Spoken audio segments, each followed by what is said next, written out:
that you've given us. Lord, thank you for the moisture. We appreciate it so much. It helps our land. It helps our crops. It helps to keep the dust down too, Lord, in our parched land. Lord, we just ask for open ears and open hearts as we go about our day today.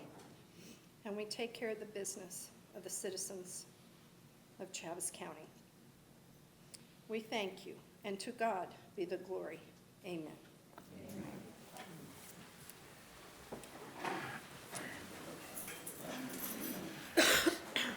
Cindy, do we have a quorum?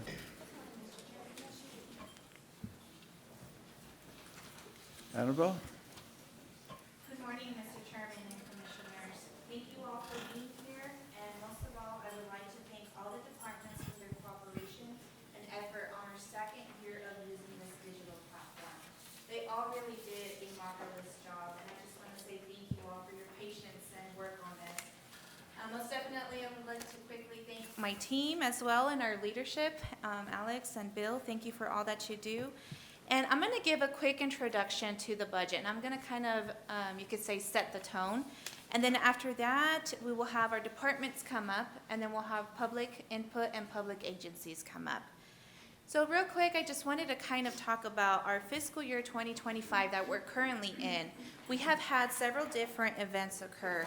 As you recall, at the beginning of our fiscal year, which was at the beginning of July, we had our sister county that faced a natural disaster. And so we really jumped on to help Lincoln County on everything that they had to face. Now, October 19th, 2024, we faced our very own. And so we've been trying to respond to that disaster, and now we're in the recovery phase of that disaster. We've had other challenges, such as shortages and challenges to try to attract contractors. We've had several multiple bids. I know our purchasing director is always facing that issue, trying to attract people to come in and put in on our bids. We have our cultural plaza that we finally have a contract underway. We are still working on our public health building, our dispatch remodel, among many others. We also are facing inflation on materials, as you all know, services, and even our insurance. And that's both medical insurance and property insurance, like you know, probably personally have seen that as well, and even our liability insurance. But our department heads really honed down on what was absolutely needed for fiscal year 2026. And with every presentation, they were asked a question: how will this request or your budget proposal benefit our community? Will it increase safety? Will it better our customer service to our public? Will it make our roads better? Will it continue to make our elections successful? Those are things that we would ask, and our elected officials really have the public's trust, as you do as well, to continue and better our community. And as far as internal departments, they may not interact directly with the public, but they still provide that customer service to our departments to make sure that that public service continues on. Some examples are our IT, as you could see today, trying to prep this meeting with us. Our purchasing department, making sure everything's in compliance. Our HR, our safety, that nagging lady in the finance department, which is me. Our question to me, in my role, and to our department as well, is: are we being accountable with taxpayer money? Are we protecting our employees? Are we enhancing IT procedures? Are those requests still impacting our community somehow?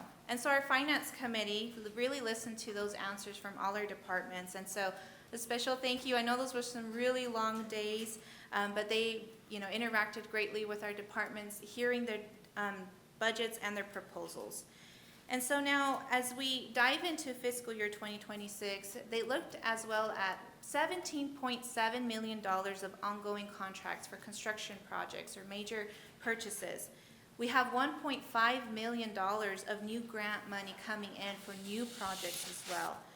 And this budget will also reflect part of that recovery on mitigation and recovery projects that we have for fiscal year 2026, an estimated $20 million for. Now we're trying to balance that recovery with renewal, which is these future projects. And so that kind of inspired the quote that we had for fiscal year 2026's budget. It says, "Out of adversity comes opportunity. This budget will turn those challenges into foundations of future growth." And so we will dive into some of the numbers and highlights for you.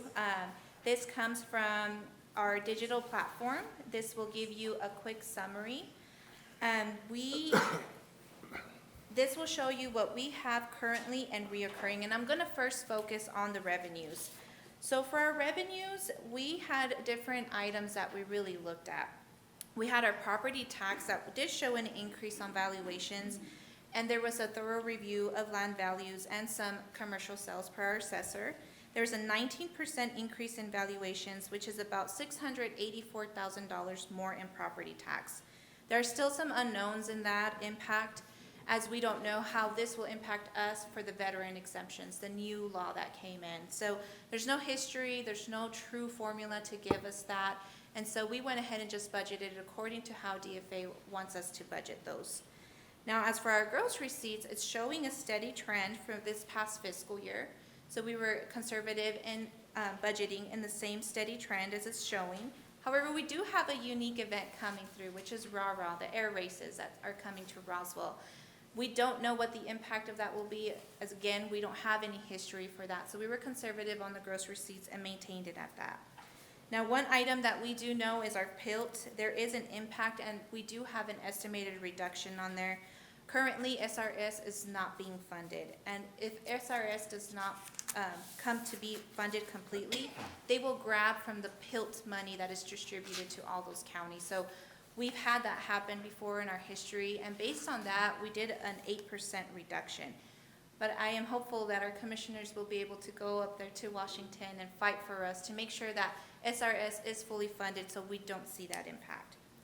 Now, currently our investments are making a good return, but by the end of the fiscal year 2026, a lot of our reserves will be impacted as our projects will hopefully be completed. A lot of them will be completed by then.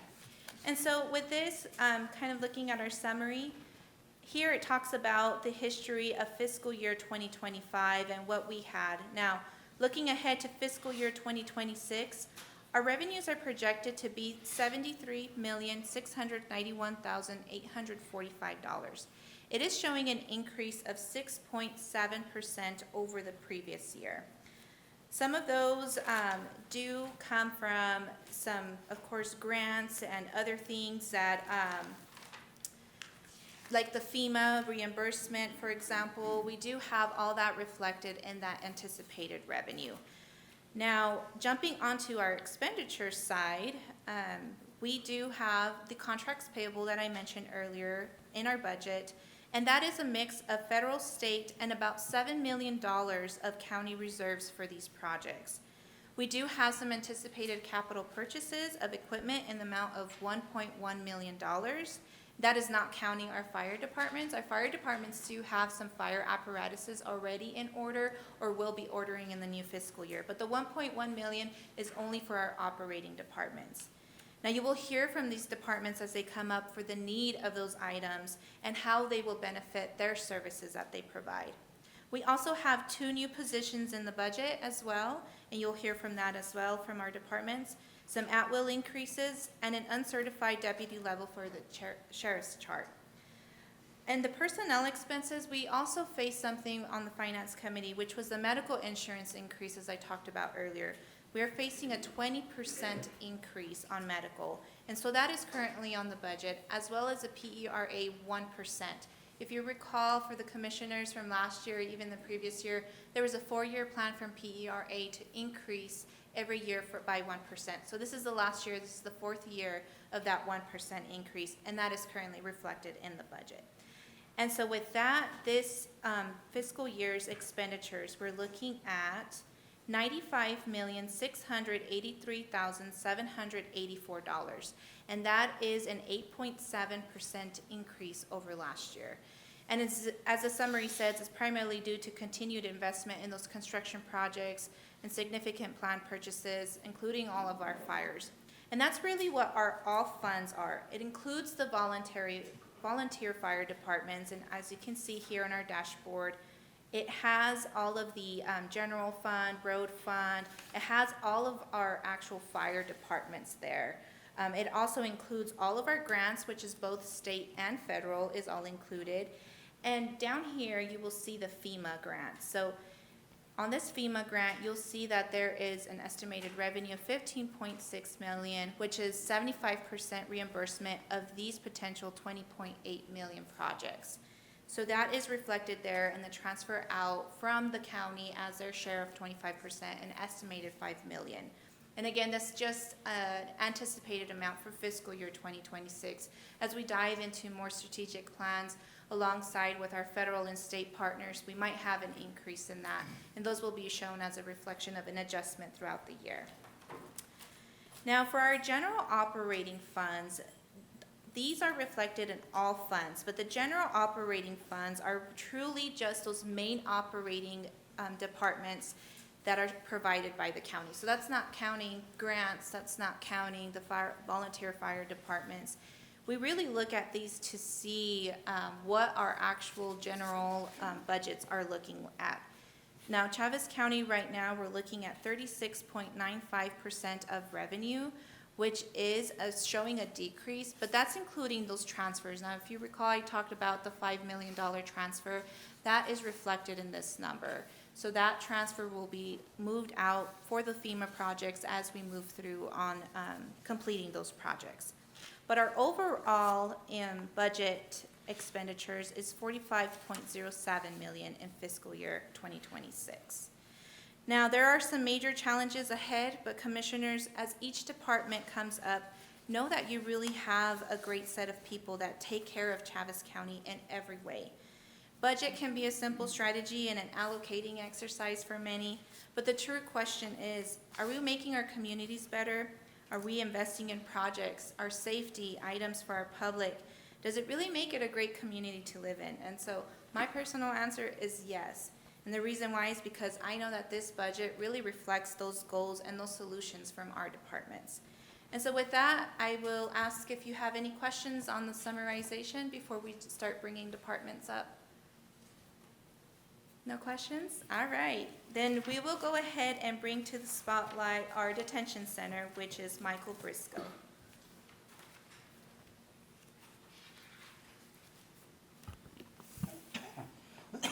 Chairman, Commissioners. So I'd like just to go down the list of my normal budget. So in my administration budget, in the 401-641, we decreased the overtime salaries in administration by $3,000. The reason we did this is because we're fully staffed and a lot of our front office staff went through training this last year. Okay? In the 224, we increased that by $1,500, and the reason for that was we have two out-of-state conferences that I would like my residents to attend. One is in California and one is in Utah. One is a game conference for our classification division, and the other one is our elite academy in Utah, and that's to prepare for our upcoming actual accreditation. In the 231, the non-expendable supplies, we decreased that by $38,250. And the reason that we decreased that was because we budgeted for it last year, and we replaced all the computers, and so this year we didn't need that money, so we decreased that line. In the 238, the uniform allowance, we decreased that by $500. What that is for uniform allowance for the lieutenants, the administration staff. We didn't put that much money in there, so we decreased that. In the 260, the professional services, there was no increase or decrease, but what this is for travel expenses for the assessors. In the 275 lease purchase, we decreased that by $7,000. We decreased that, the line was not needed, it was for our copiers, and that now comes out of the 650, or excuse me, the 641, 231, so we didn't need that there. In the 401, 642, the detention staff, the 224, the employee training, there was no increase there, but we did leave it at $8,000, and that was due to funding for those classification officers to go to that game conference in California. In the 231, it was decreased by $17,000. Last year, we budgeted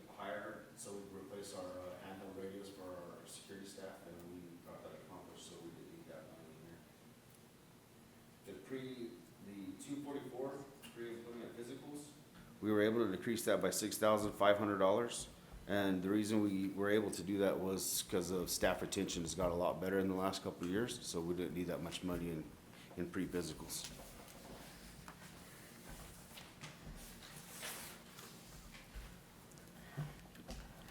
In the 401-645, the juvenile budget, it stayed the same all the way across. And with that being said, it stayed the same even with the prices going up because my staff are working a lot harder to get us housing at cheaper rates in Lee County rather than Sandoval. So that was able to stay the same only because they are working really hard to get them housed where it's gonna cost Chavez County a lot less. In the 650 line, in the 231, the non-expendables, we decreased that by $10,000. That was budgeted for last year for televisions and surveillance cameras. Now, in the uniform allowance for the 238, we did increase that. We increased that by $20,000. The reason for that increase is because we hired a lot of new officers last year, and our supply is dwindled very, very low. We don't have anything on hand. Plus, for anticipation of the stab vest for our correction officers, when we need to replace them or buy new ones, that's what that was for. The rentals, we increased that by $5,000. That was for a copy machine in our release area.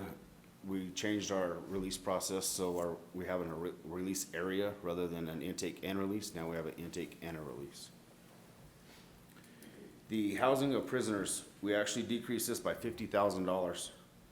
The way we're able to do that is because our staffing pattern is a lot higher. We're able to tend to our inmates a lot better, and we are able, better trained officers equals keeping them here, better handling them, de-escalating situations. So instead of sending a violent offender out to another facility to be their problem, now we are trained to actually handle that in-house.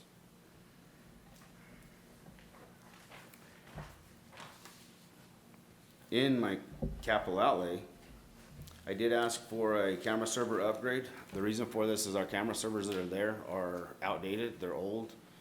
They needed to be replaced. This will allow us to have real-time monitoring. It'll have us a longer storage life for preservation of evidence.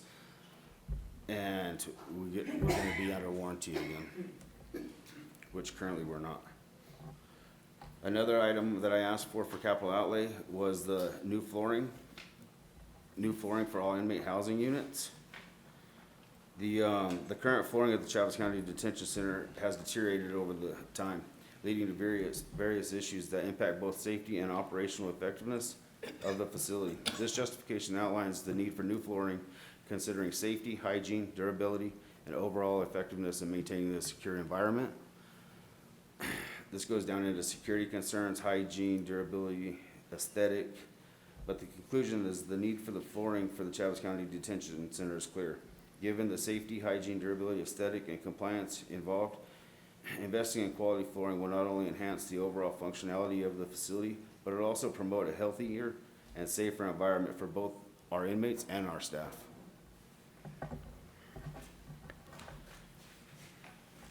Mr. Chairman, Commissioners, if I may, there were more requests from the detention center, but some of those items we were able to go ahead and proceed with now, as the vests are very important.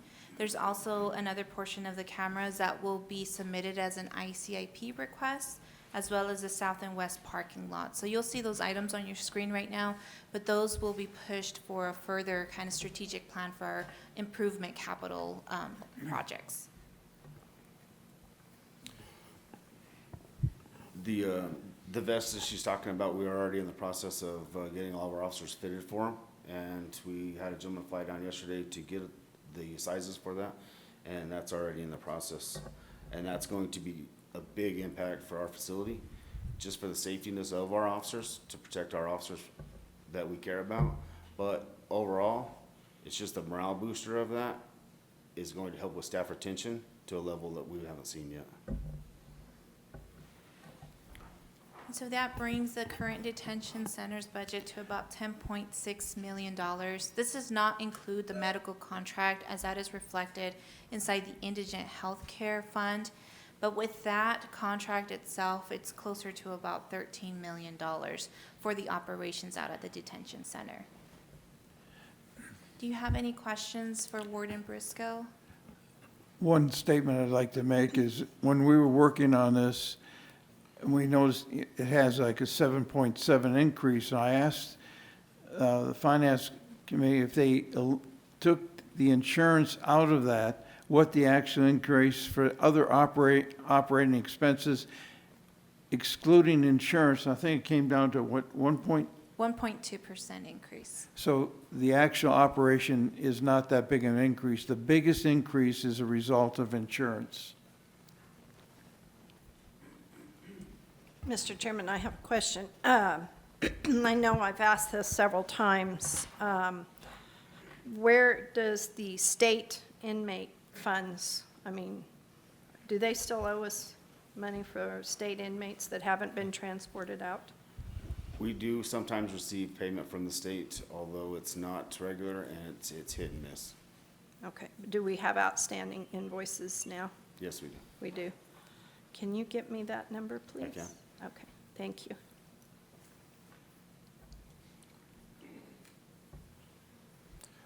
Mr. Chairman, Commissioners, if you would allow me to, I think it's a noteworthy time to mention this, but Warden Briscoe was awarded the Detention Warden of the Year Award. It's a national deal. I mean, he was put up against federal prisons, state prisons, county and municipal jails, and he rose to the top. And that says a whole lot about our jail and where we've come over the last 2 years. Very minor increase in the actual operational cost, but when you figure that we had no staff a couple of years ago, or very little staff, now we're fully staffed, they're well-trained. I just think they've done an exceptional job under the leadership of Warden Briscoe and the rest of his team. They will be having a Corrections Officer Appreciation Day tomorrow. This is their second annual. Everyone there will be recognized for the fine work that they've done in making our jail a better place. So just wanted to thank him for that and make sure everyone knew that he's been awarded that. Thank you, County Manager. But honestly, it wasn't anything I did, is what our staff did. Our staff stepped up and took it to a whole nother level. I'm just the face of it. The team is actually who did it, not me. So the correction officer is actually the ones to thank for that. I just happen to be the face.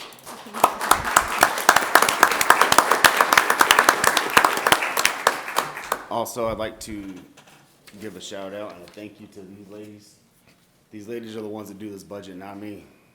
These ladies right here worked tirelessly on it, and they did a great job. And for them, it wouldn't have been possible. I would have never got this together if it wasn't for them. So thank them. Okay, thank you. Thank you, Mr. Briscoe. Now, our next department is Sheriff's Office. Mr. Harrington, if you could come up to the podium.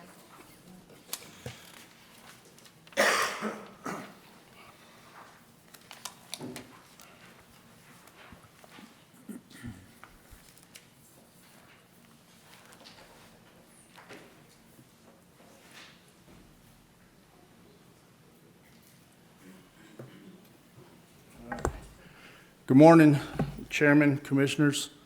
First, I just want to say thank you for a very easy and pleasant budget meeting that we went through. It was better than I have experienced in the past, and not saying that that things were any different, other than I just think that there's more of an understanding about what we do now as the Sheriff's Office by each one of you. And it makes it easier whenever we make these requests for you to understand why. So I do thank you for that. And like I said, there's a lot of things that we, as the Sheriff's Office,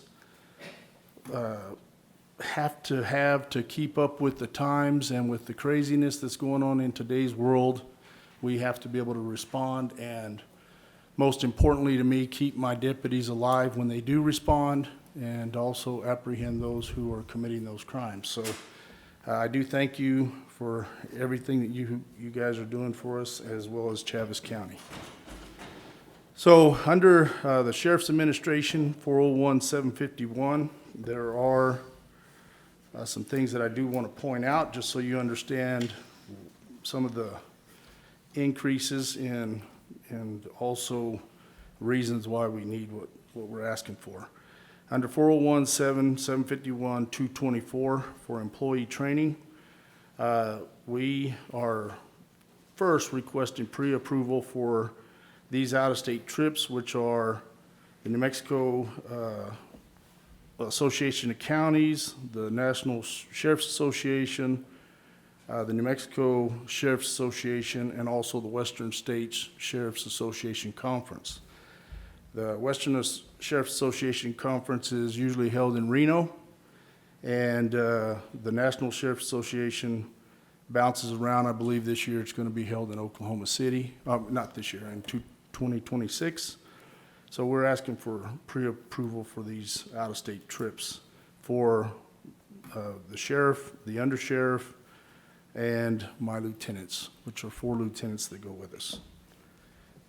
But under that, there is a price, you know, it's $5,000 for the conferences, all those conferences, per diem, $8,000, mileage reimbursement on that. Usually we request, or we spend about $1,000 for the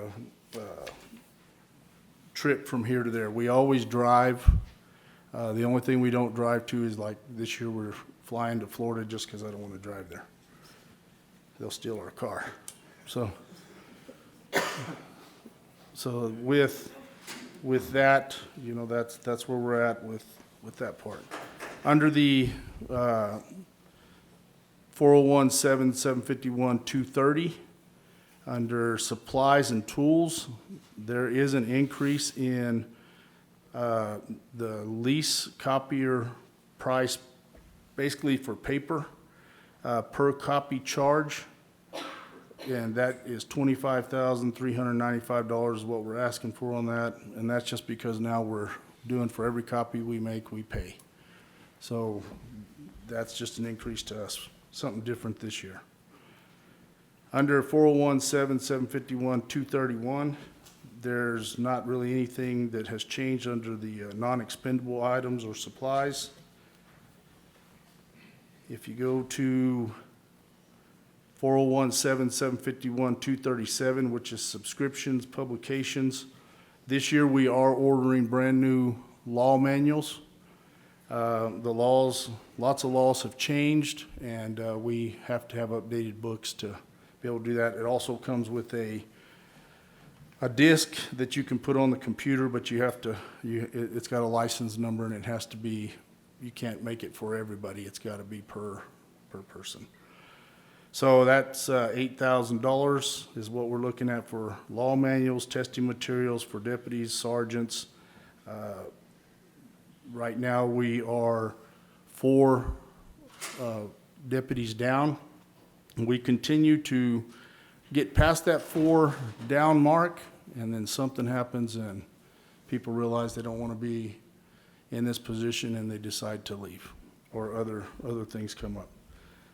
So that's what we're asking for in that. Under uniform allowances, clothing allowances for the sheriff, undersheriff, and lieutenants has gone up to $6,000. We have added the lieutenants to the clothing allowance. That's the reason for the increase. Different uniform for the administrators. And then, let me look here. Under 401-751, 249, which is an increase in Tyler Technologies and RMS. The programs that we have to operate, to put information into the computer, to do all these things, it continues to increase every year.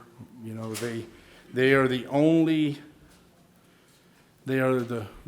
they have a corner on the market, so they can do that.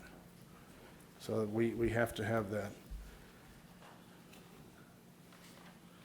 And then also our, let me look right here.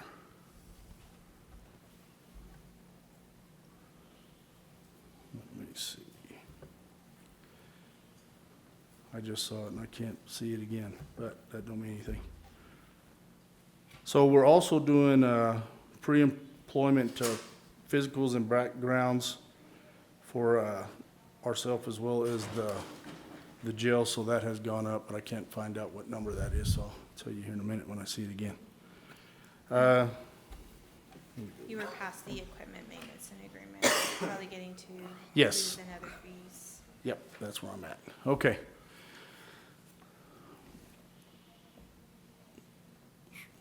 No, that's not it.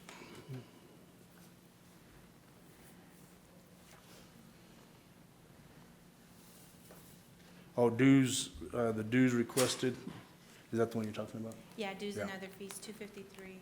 Yeah, 4017, 751, 253. That has gone up to $5,500. That's for the National Sheriff's Association. Also, Rimmon. We were not aware that we had to pay a fee for that. We thought that was free to law enforcement. It is information sharing amongst law enforcement officers. And this year, we found out that we do have to pay for that service, so we have included that in our budget. It's also for the Western State Sheriff's Association membership, New Mexico Sheriff's Association membership, gun range, access to the Roswell Gun Club, K-9, and also K-9 fees.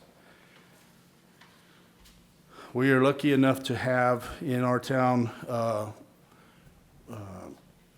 the veterinarians that do provide medical treatment to our canines for free, as well as Tractor Supply and Big R give us the dog food for those dogs for free, but there are also other costs that come with those canines, so that's what that covers.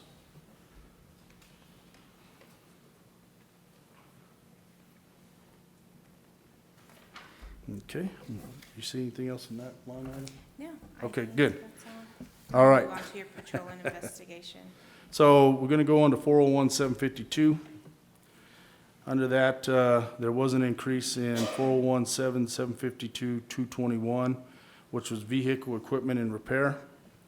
And that's to maintain and repair all 66 patrol vehicles, tires, engines, transmissions, windshields, insurance deductibles. Windshields is probably our biggest thing. You drive down the road, a rock comes up, breaks your front windshield. So that has been on an increase for whatever reason, but it is happening more often. We also, let me see which one that was there. Under that, make sure I'm not missing anything. Just the cost of goods, services, and repairs to vehicles have all gone up. Everything is increased in price. We then go down to the Hobbs Law Enforcement Academy, which is under D, and that price for the academy has increased as well. They notified us this year that the price for the next academy classes will be higher, and I think that that's just because of the cost of everything going up, and probably more in paper and everything else that they are having to provide, and books and whatever else they're doing for us. So that's gone up from $39,500 to $44,500 is what that's gonna be.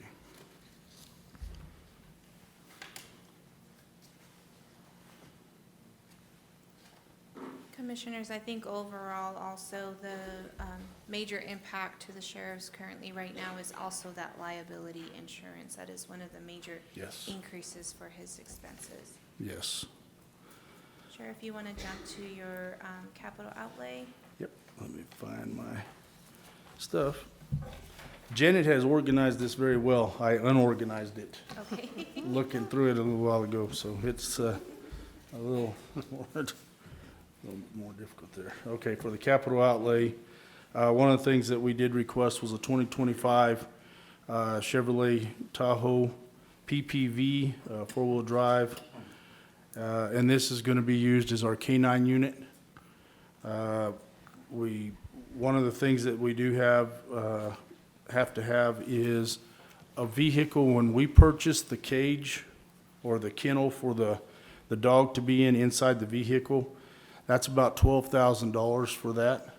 And we need to make sure it's in a vehicle that's going to last and get good use out of that kennel. You can't switch them from one vehicle to the other. As you guys know, every vehicle that's made right now, it doesn't seem that you can change parts from one vehicle to the other.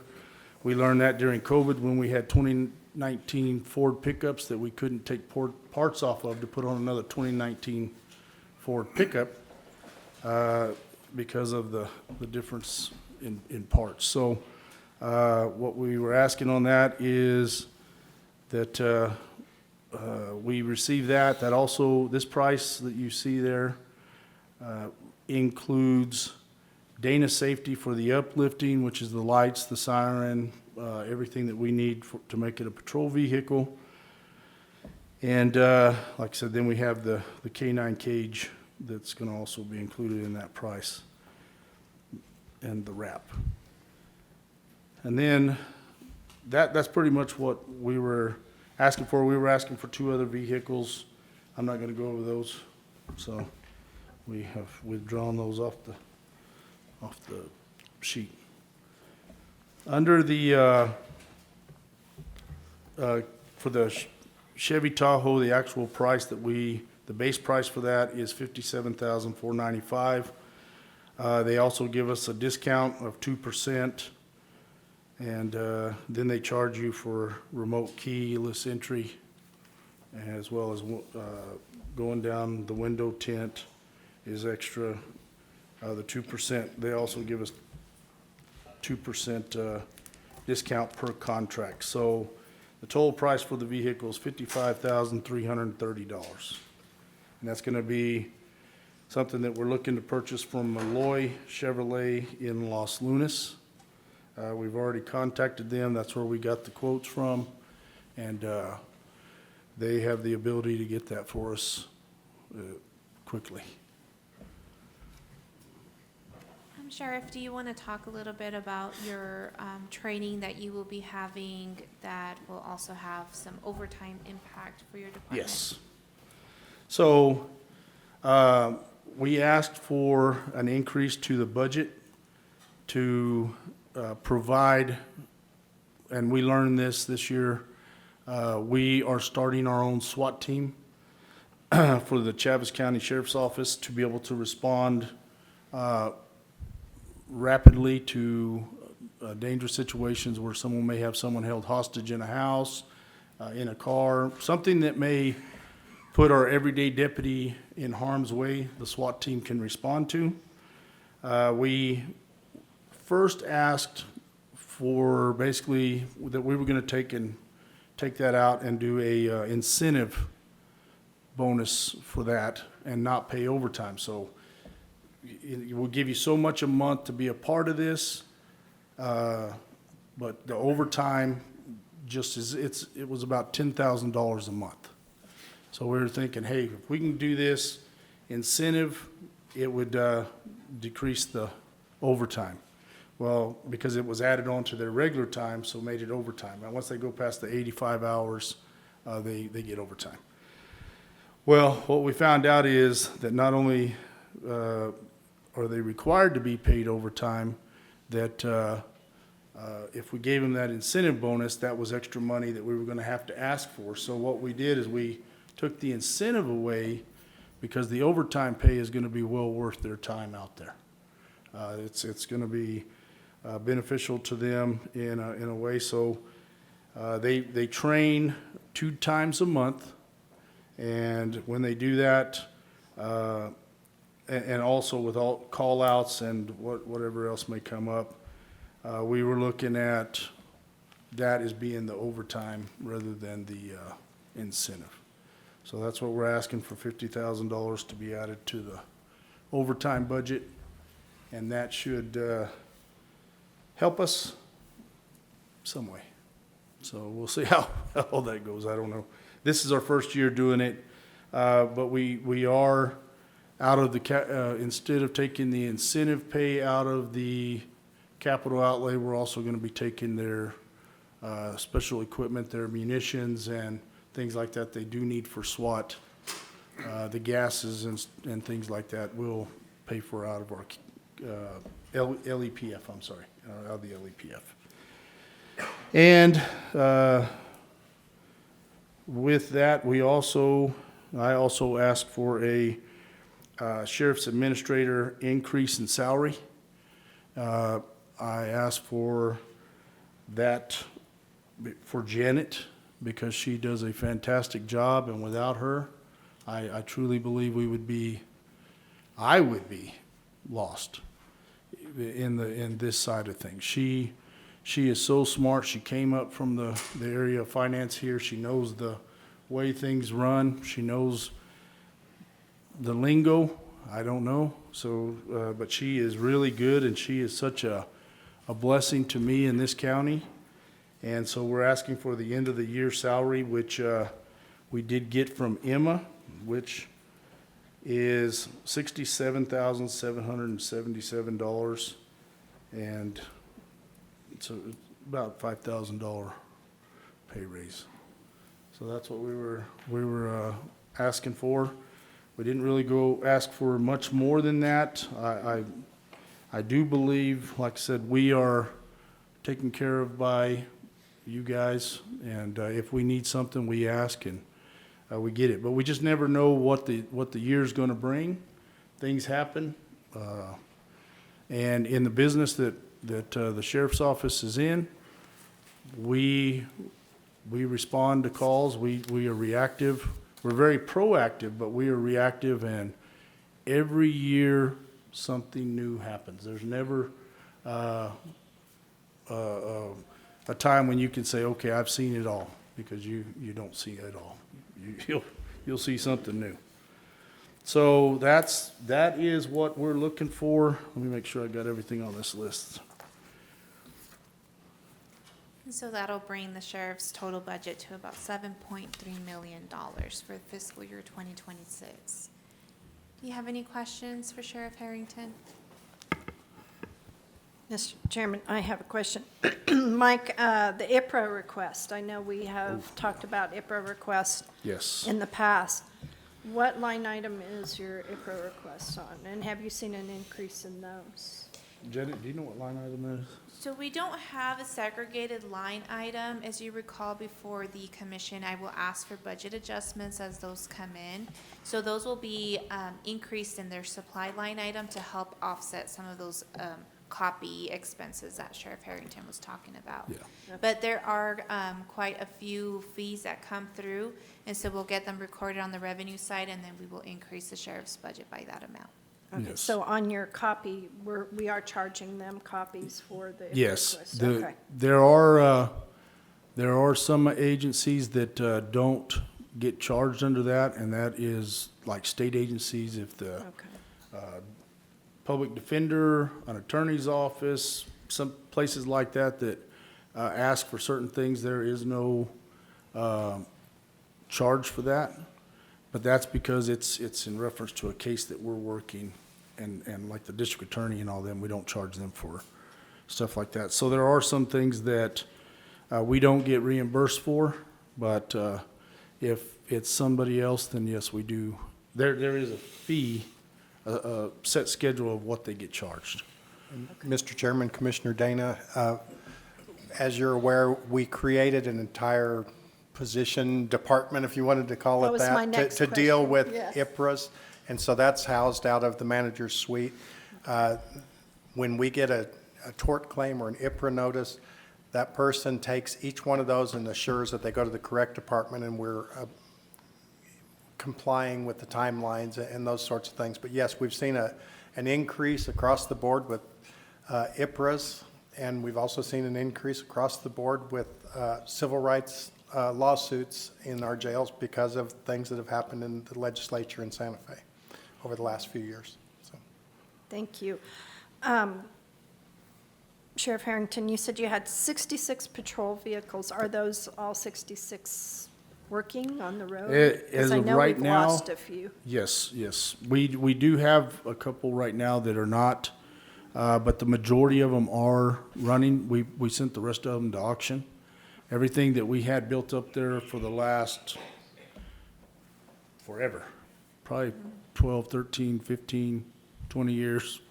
We got everything to auction. Lucia did a great job, as well as my guys, Lieutenant Drake, getting that worked out. So we have cleared out the other vehicles. We do have a couple out there that are actually used for spare parts.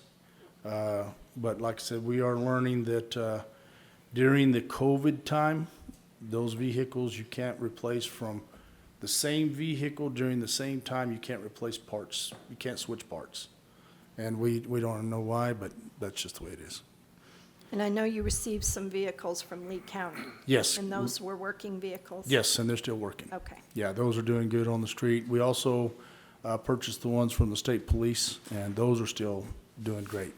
So the vehicles that, I also wanted to tell you this, Commissioner and Chairman, that we are looking to give the maintenance department 2 vehicles. We're looking to give the jail a truck. We're also looking to give Lewis a truck. Yeah, he's back there. Yeah, what are you doing? He was out there looking at them when we were getting the cameras installed, the new ones. Are those the ones you're getting rid of? No, we got that one over there for you. No. So, no, but that's what we're doing. So we are spreading things out. What use for patrol because of the heavy wear and tear on those vehicles and from 0 to 60, if you want to say that. Some of them won't be able to do that, but they'll be good for maintenance and also for the jail and them. And they're really good trucks. They look great. So that's not the issue. It's just the miles are just above what we can do. So that's where we're at. Any other Thank you. questions for Sharon Thank you. Harrington? All right. Well, thank you. We appreciate it, Sharon. Thank you. Like I said, thank you to the Budget Committee for putting up with us. All right, thank you. Now, next we'll have our Planning and Zoning Department come up. Mr. Luis Jaramillo, he will be quickly giving an overview of his budget, but most importantly, his requests and future services. Chairman, Commissioners, good morning. To go over briefly of our proposed budget for the Planning and Zoning Department, let me inform you, we currently have 5 employees in our department. We are a fully staffed inspection department consisting of a building inspector, mechanical inspector, and electrical inspector. These inspectors are required to carry state and national certifications. Also, my assistant planner is now carrying a zoning certification from the Municipal League, and he will be carrying a national code enforcement certification through ICC, which is something that we really want to keep up with. Myself, I have my zoning certifications and my flood certification, along with Brian Hotelin. We're the only 2 certified floodplain managers in Chaves County, so, and pretty much in the region. So with that, I'll go over some of our items. We did look at increasing our overtime salaries. We did have 3 members that were exempt that went non-exempt, so we have to make reasoning for them. These are the inspectors and the assistant planner and the administrator. And we have a number of evening meetings, as you know. And also these inspectors are sometimes required to come in early and stay late for inspections based on development. We also had vehicle equipment increase because we have 4 vehicles, 3 of which are over 5 years old, all of them which are over 65,000 miles. So we want to keep those up. The road department's doing a great job in helping us, keeping those up and informing us when those are needing service. So we appreciate them. Employee training, per diem, and dues have all gone up. Again, that is because of the certifications that we're required to carry in our departments. Some of the other strange things, tools and supplies, you'll see may have gone up, but last year we received, thanks to y'all, $9,500. This is used to secure nuisance properties, either to get into them and then secure them, which is kind of funny because the transients will cut the fence and wiggle their way in. So we got to secure the structures and then secure the fences. So we use this money to do that. Also, rural addressing, these are signposts that we buy, that we provide to the residents upon address request. They are costing us about $15 a post, but we do charge $10 per address request. So we do make some of that back. And then in our equipment and agreements, we did see that go up. This is because we're looking at 2 things. What is Bluebeam software? What we use it, Alex uses it, we use it. We review plans. All of our department can look at them, edit them, and send them back to the developer, architect, and engineer instantly, and they see them upon our review. So there's no more of this wait time. Did you get that done? They'll know right away when we've seen them and looked at them and gotten them back to them. They have the chance to get those fixed and get them right back to us. They're using the same software as we are.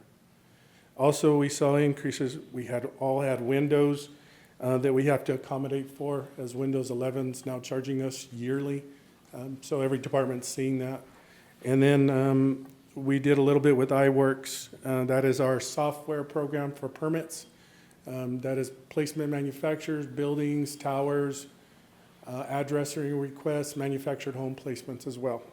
And so overall, with our permitting process, we generate somewhere between $3,500 and $400,000 with these permits that we give out or that we issue. So I do have a few items in our capital outlay as well. In it, you'll see the pictometry. This is payment 3 of 3. This is our final payment. We did do those aerial photos in '23. We did have some issues with them, and they reshot them for us in '24. So they've been a great company to work with. We share this cost with the Assessor's Department and the City of Roswell. The City of Roswell did make their initial payment in '23, and then we continued our last 3 payment, or our last payment here. And then we have future cleanups. Chairman, Commissioners, we still have 22 properties on the public nuisance list that we condemned. And so we're asking for approximately $120,000 total to address these public nuisances. This is asbestos testing and removal for approximately 2 to 3 homes. I do hope to stretch that out to 4 or 5. And then the overall disposal and removal and dumping at the city's solid waste facility. So we hope to continue to address these public nuisances with your approval. And we may have a few others that we may have to add to the list. Our assistant planner is working hard at getting the property owners to address these problems, and so I believe we have 4 or 5 of those 22 that will be addressed by the owner here in the next year or 2. So, and then my final item, of course, is for a new truck that we'll look at hopefully in mid-year budget. But I do hope that Sheriff Harrington is able to find me a vehicle so he could transfer it over. Reason being is we are sharing 1 vehicle between 3 of us. My administrative assistant who makes deliveries, pickups, In some of the plans, my code enforcement officer that goes out and does manufactured home placement permit inspections, and then complaints, and then myself who has to deal with complaints and visiting with developers and surveyors. So, and that's all I have, Chairman, Commissioners. Do you have any questions for Mr. Jaramillo? All right, thank you, Louis, we appreciate it. Now, next up, we will bring our Facility Maintenance Department, Mr. Scott Massey. Mr. Chairman, Commissioners, Chaves County Facility Maintenance, we have essentially 6 budgets for our various facilities and properties, walking trail and so forth. We try and be good stewards of the taxpayer dollars, and we're committed to the safety of the public, our staff, our many tenants, as well as the many essential systems of our facilities. In this year's budget, we'll be able to take care of some life safety issues that we've been trying to address, and appreciate Alex and Joseph's help on bringing some of these to fruition. We also have in there some out-of-state travel.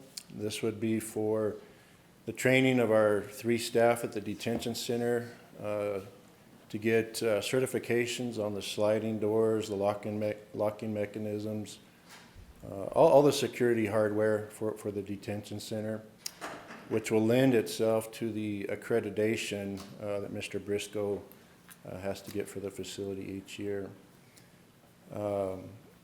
We'll be able to take care of some safety issues at various parking lots and so forth. We'll be able to take care of a life safety issue for our staff at the courthouse, providing some fall protection. Our maintenance staff has to get on the roof to maintain some of the HVAC systems. And there's a parapet wall that's only about 18 inches high, and we have to carry heavy items through there. So we're looking to put some safety railing and some proper stairs to traverse that area. We also have in the budget a telehandler forklift. That was in our ICIP when I started with the county. But we were able to rent locally for that need, but they no longer carry the equipment that we need, the size to get various things in, on and off our roofs. So we're looking to purchase that so we have it on hand to meet those needs and safely get our equipment up and down from our various facilities. And I stand for any questions. Mr. Chairman, Commissioner, Facility Maintenance's budget will be $2.1 million for fiscal year 2026. You have any questions for Mr. Massey? All right, thank you, Well, Mr. thank you, Massey. Commissioners, for the budget you've given us. All right, next up, we will bring our Road Department, Mr. Joe West.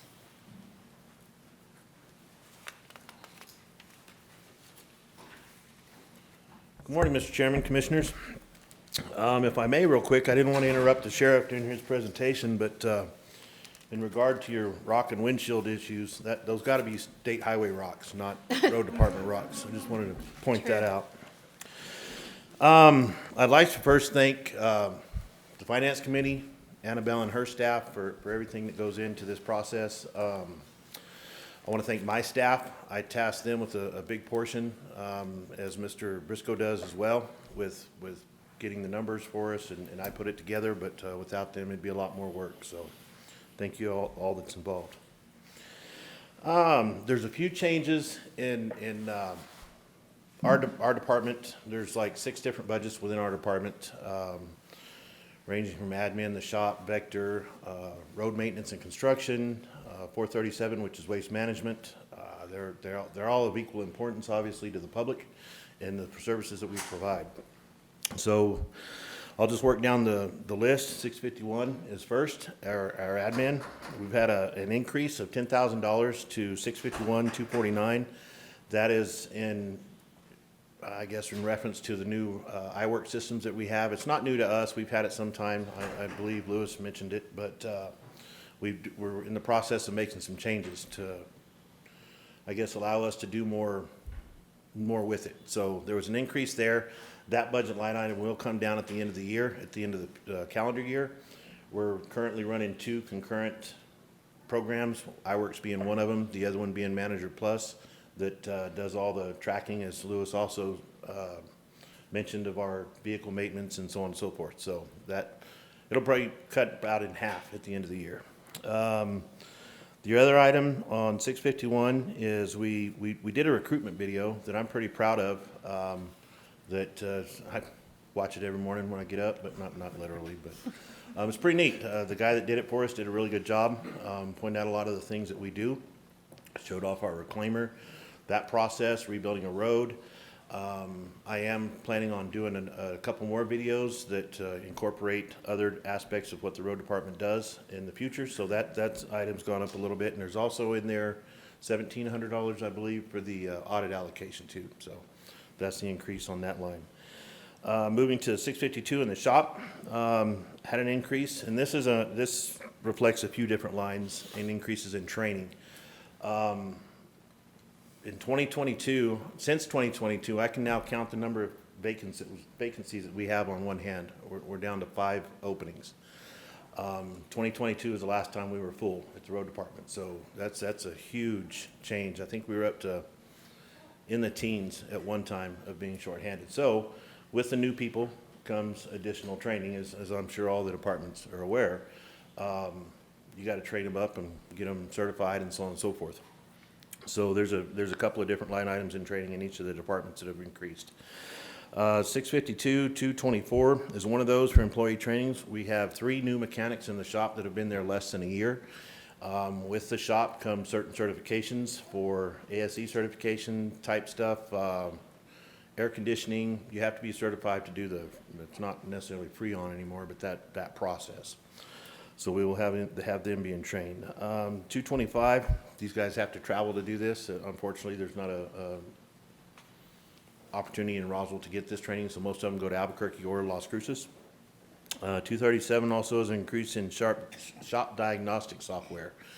That is the equipment that they use to scan the vehicles that we purchase, and all vehicles, the sheriff's, assessors, whoever's it is, we use that equipment to scan their equipment. The software equipment to scan the vehicles to see what the problems are. Also with the heavy equipment as well. I'm pretty sure they don't make anything anymore that doesn't have a computer in it. So the backyard mechanic days are gone. Moving on to 653, construction maintenance. Good thing we had a $100,000 reduction in fuel costs. I was going to try to get the fuel costs this morning for what the price of fuel was today a year ago compared to today.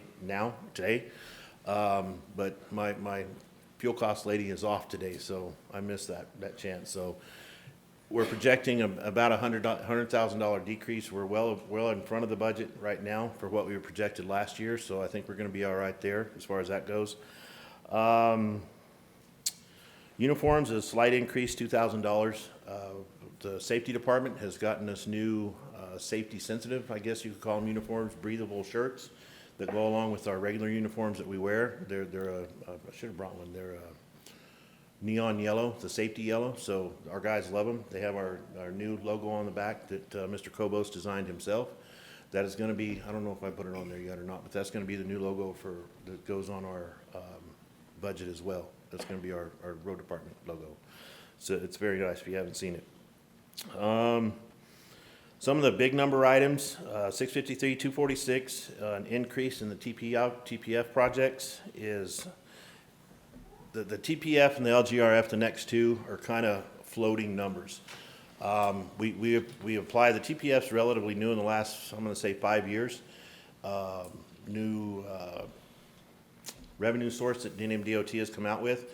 It's called the NMDOT TPF, which is Transportation Project Funds. You can get funds for design, construction, and maintenance. Thank you. And this year, we are applying for 2 projects, and they have limits on everything that you can apply for. You can't apply for more than 2 projects in one area, you know, so on and so forth. So I'm sure most of you are aware, Mountain View Middle School is going to be building a new school on Mountain View Road, which is in the county. So we have applied for $75,000 in funding for Mountain View Road, that we're going to completely redo it all the way up to where the new school is, and that's going to be design funds for 75 grand. The plan is if we are awarded the $75,000, and the TPF's different, where it differs from the LGRF. The TPF funds are a 95.5% match. DOT pays 95% of it, we pay 5%. With LGRF, it's 75-25. They pay 75, we pay 25. So of that $75,000, if we're awarded it, we'll do the design, get a design firm to do the design for the road, and we're going to make some additions to maybe curb and gutter, or possibly a bike path that's on the sidewalk path. We're not sure about that yet, but we'll cross that bridge when we get to it. It's going to be a lot more user-friendly to the public and the walking students back and forth. Next year, I'm anticipating that we'll apply for construction funds for that same school project, so that they kind of go hand in hand. Hopefully, we'll be awarded. The LGRF funds, unfortunately, we don't get the numbers back before the budget, before this process. As Annabelle's always, have you heard yet? Have you heard yet? So, you know, so we try to work as close as we can. DOT works at their pace. Unfortunately, we fall under their umbrella. So the LGRF stuff comes out usually in sometimes late June, July, as late as August at times. TPF funding isn't until September. So right now, what I applied for the LGRF, which is right now, Chaves County currently uses that money for chip seal, cap co-op, and school bus. I've got 1.1 million just in their on their part. Their 75% is 1.1 million that I've applied for. We won't get anything near that. We never do. It's pretty much a set amount each year. It does fluctuate from time to time due to different variances in the DOT structure. But we won't know about that funding till hopefully in July. So as soon as we know, y'all know. Moving on to Vector. I'm probably going to have some vector control changes at the end of this season. The gentleman that's doing the program right now has stated that he's probably going to retire at the end of this season. So more training. That's where that line item's got up. That's one of those things that the guys have to travel to train. We're the only ones that do vector in Chaves County, so we cover the city, valley, everything. So 681. It's our capital outlay that I believe in the finance meeting, I told the finance committee, this is the hardest part for me. With what we do at the road department, we provide multiple services to the county residents and city residents on some levels. So how do you judge what's more important, providing better pothole care for the traveling public on roads, or better waste management care at the sites that we provide for the county? So it's like a juggling match. So right now, the 2 things that are on our capital outlay is a patch truck for next year. It's a pricey piece of equipment, but the way it's set up and built, the city has a few of them. We went and looked at them. I think it'd be a huge asset for the county. It has all the capabilities to repair potholes right now without having to be out there tapping on it with a shovel, as has been pointed out a couple of times by Commissioner Wade. It has a jackhammer on there that we can square the cuts. It has the ability for tack, which is like the glue that will glue it to the hole. It has a roller, a built-in roller that comes down off it with a crane. So that's something that we're hoping to get approved for. It's I believe $305,000. It comes on an international chassis, and it's approximately a 6-month build from date of order. The other item is a tire truck. Our tire truck's got 170,000 miles. I don't remember. Whatever it was. It's high mileage, and it's like a third generation hand-me-down pickup that this gentleman's using. It's not just car tires that most of us have on our vehicle or pickup tires. It's larger, blade tires, motor grader tires, loader tires that are taller than I am. Has a lift gate on it, so this particular pickup's pretty pricey compared to regular pickup. For a note of the items that we were able to get out of this budget, the loader was delivered yesterday, so it's sitting in our yard. The pickups, thank y'all for that, by the way. The pickups should be in our possession by the end of the month. With that, I would stand for questions. Is there anything that I missed? I think you covered it all. Okay. Do you have any questions for Mr. West?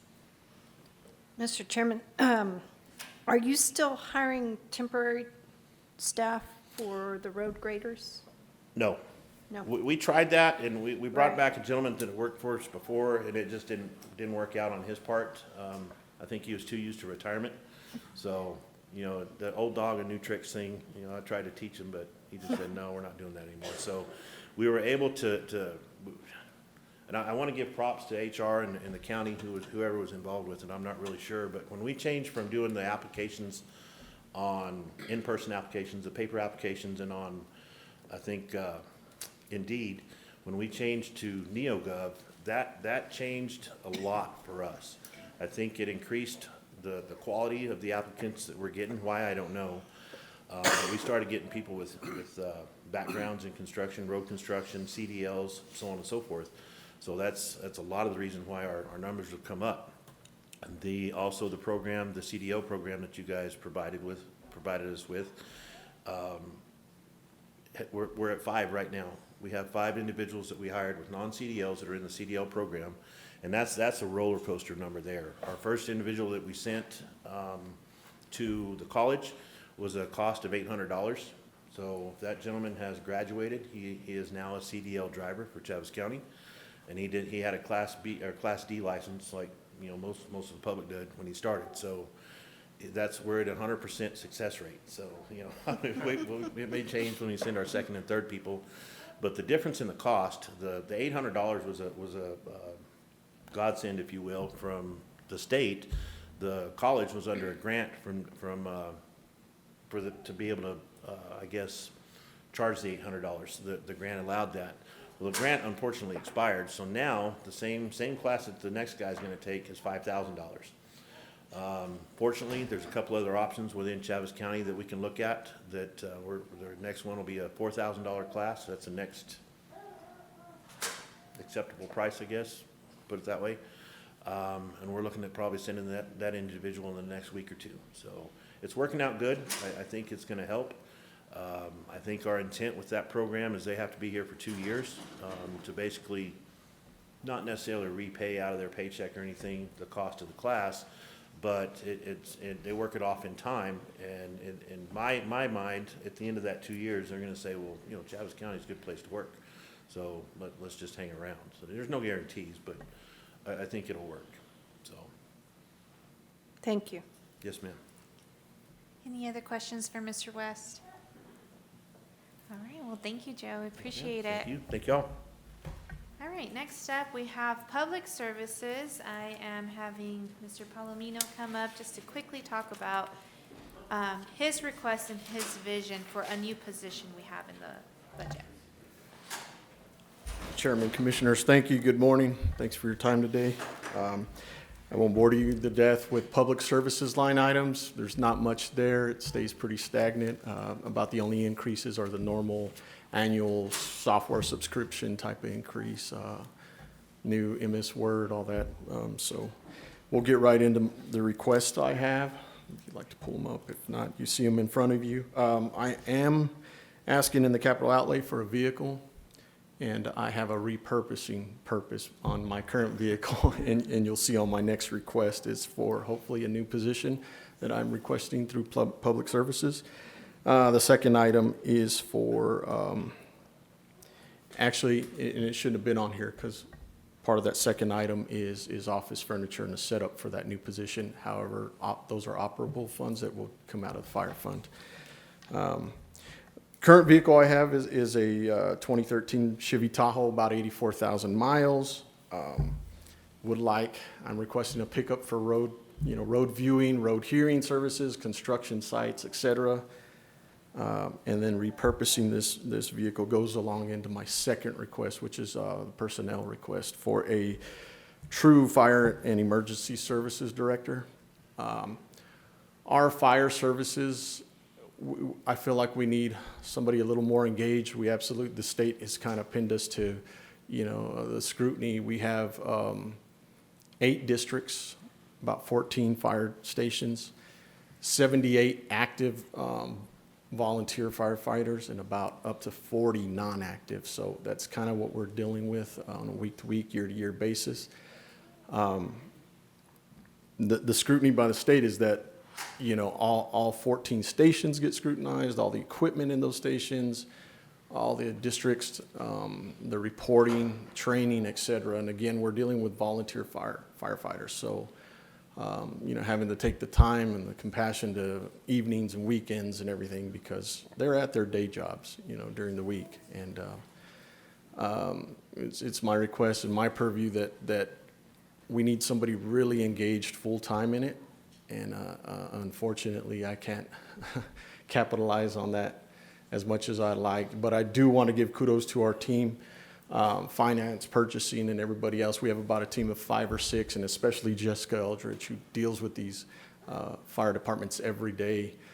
We have roughly, I've tasked out about 73 tasks that we deal with, either daily, weekly, quarterly, or yearly, and that's in order to keep these departments in compliance. So anything we can do to be more proactive in keeping them there. They are coming upon their ISO rating, their insurance office rating, which that's how our funding comes back to the departments through the state. So they are coming upon that review this year. The most recent are probably an average of 2015, 2016, the last time they were done. So we're really scrambling to get everybody in compliance. And so with that, I'll stand for any questions. And again, thank you for your consideration on these requests. Mr. Chairman, Commissioners, if I could add real quick to Alex's request for a new position. Some years ago, we had a full-time person that was dealing with volunteer fire departments, and that particular model worked pretty well. We were able to anticipate pretty much a lot of what we do now is responsive to problems rather than being prepared, excuse me, going into a situation with them from the very beginning and assuring that all the T's are crossed, all the I's are dotted, we're doing things appropriately for procurement, many different things that they have to do with the state, with the fire marshal's office, who also is much more involved than they have ever been, and requiring a lot more from our departments. But we had a person that was full-time that handled that. It was a really good model. And when she left, we started doing it kind of other duties as assigned.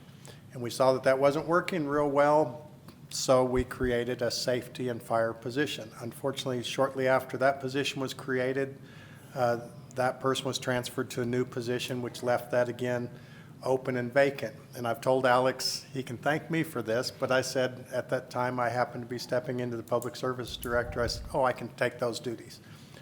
And I did it probably not nearly as well as Alex has done. It's really a full-time job, and when you're trying to cover everything else in the county that the public service director does, it's very difficult. And Alex has done a great job. I don't want to sell that short, but we need someone there full-time to assure that we're proactive rather than reactive on assuring that our departments, it's a huge liability for the county, just making sure that the people in the trucks should be in the trucks and are not putting us at risk. There's just layer after layer of duties that they do. Alex said 73. I'm wondering if it might be 373. I mean, they do an awful lot of stuff. But anyway, I just want to reiterate what Alex said about that position being really needed in our county. Thank you for that, Bill. Any other questions for Mr. Palomino? Mr. Chairman, I'd like to reiterate what Bill said. We did have a position when I first came on board, and I've seen the changes in the switch that's gone on, with this, and I appreciate y'all bringing this back up. I think it's very much needed, especially I've attended those fire meetings. I was on that committee when I first came aboard, and it is full-time, being the liaison too. And that's what we need to have, is the liaison between the volunteer fire departments and the county, because from what you have probably heard, and I heard when I was on the committee, is they kind of feel like they're not being heard from the county. I think having this position that's dedicated plus compliance, you know, okay, it's a two-way street, you know, we will work with you, but you'll work with us. And so I think it's very much needed, and I'm very glad that y'all brought it back up, because it is needed. And we're only gonna see things get worse as we get into wildfire season, as we've already seen. Flooding was a Disasters. challenge, yeah. So they're Yes. not just fire, they are all-around disaster, our disaster contacts within the county. So thank you very much. I think this is a position that is very much needed for us and for the county volunteer fire department. So I appreciate that. Appreciate that, Commissioner. And one important thing I left out, if I may, is, you know, it comes with a vision, and all the fire chiefs and the fire departments, they know this. You know, we've been really transparent in the last year and a half, and really in communication a lot. So the vision is that this fire and emergency services director comes into play, is a lot more engaged. And there's a lot in fire fund grants that we're missing. There's a lot of compliance that we're trying to fix, but there's a lot of money being left on the table at the state. And so, you know, there's a vision behind things like the stipend grant that helps with recruitment and retainment of these volunteers. You know, the entire state is having trouble retaining and recruiting volunteers these days. And so, you know, other counties, neighboring counties have looked at options like consolidating districts and how do we get a policy in place for a stipend. And, you know, there's things like upkeeping of the station, water resources, and everything that we can do to help their ISO rating and help. You know, we're pretty lucky in Chaves County that we have groups of friends and families that kind of help keep us alive as far as the fire departments. And so I think we're blessed, and we need to, you know, move forward with And getting them there. I'm glad you brought up the grants, because that's exactly what the state is doing. There is a lot of money. The state is not giving out, I've noticed this pattern the last 3 or 4 years.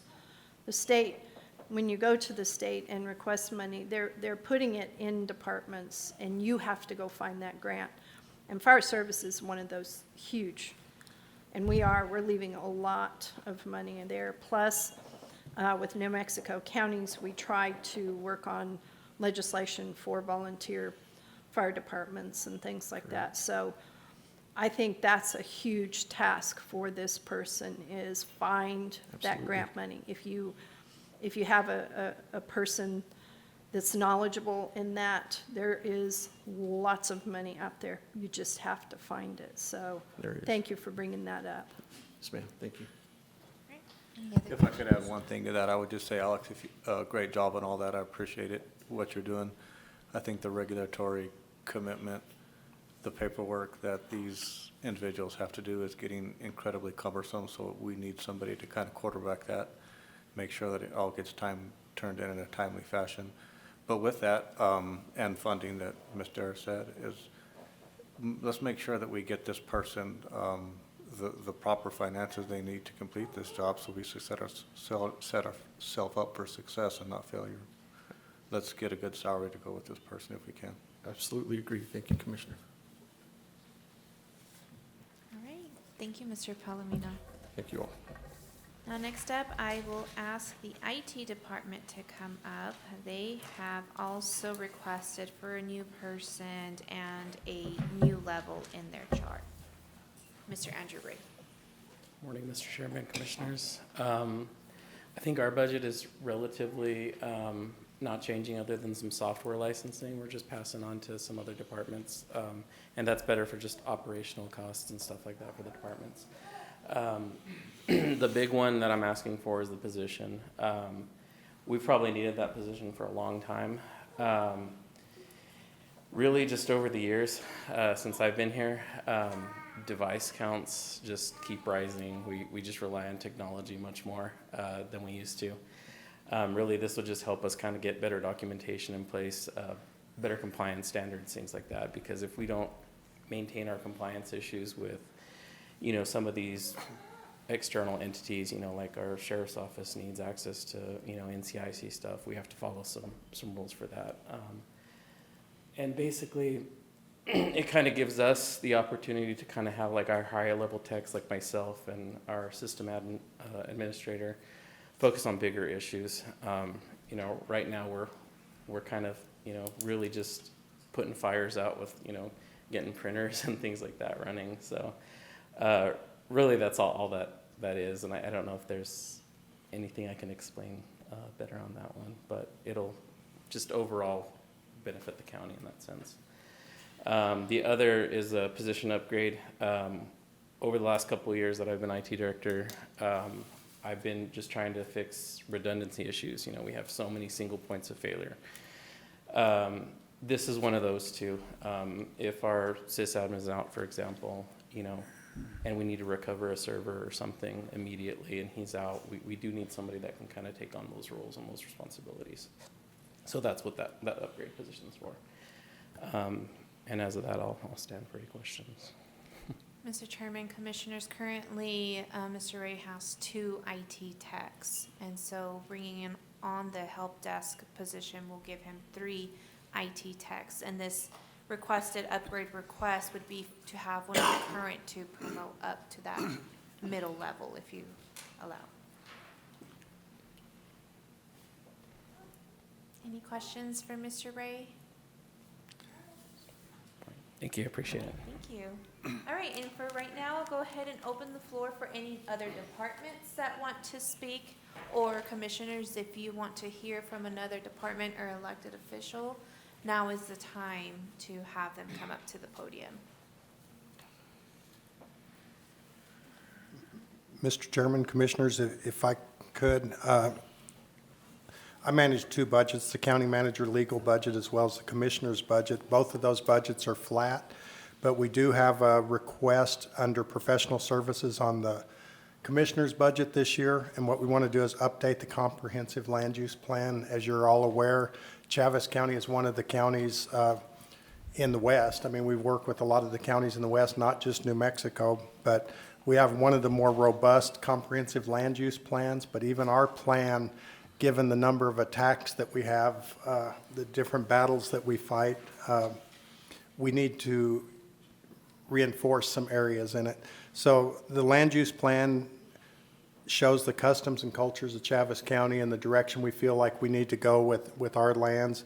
It talks about private property rights, endangered species, multiple use on public lands, the difference between conservation and preservation, talking about conservation easements, green energy. A lot of those things aren't in the plan, but those are what we want to encompass fully within the plan.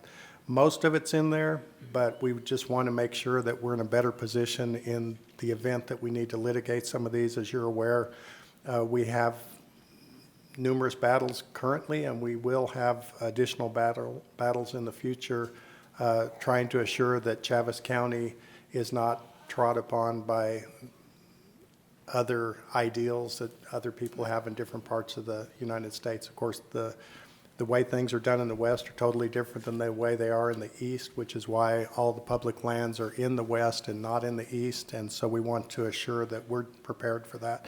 So we're asking for $60,000 for that.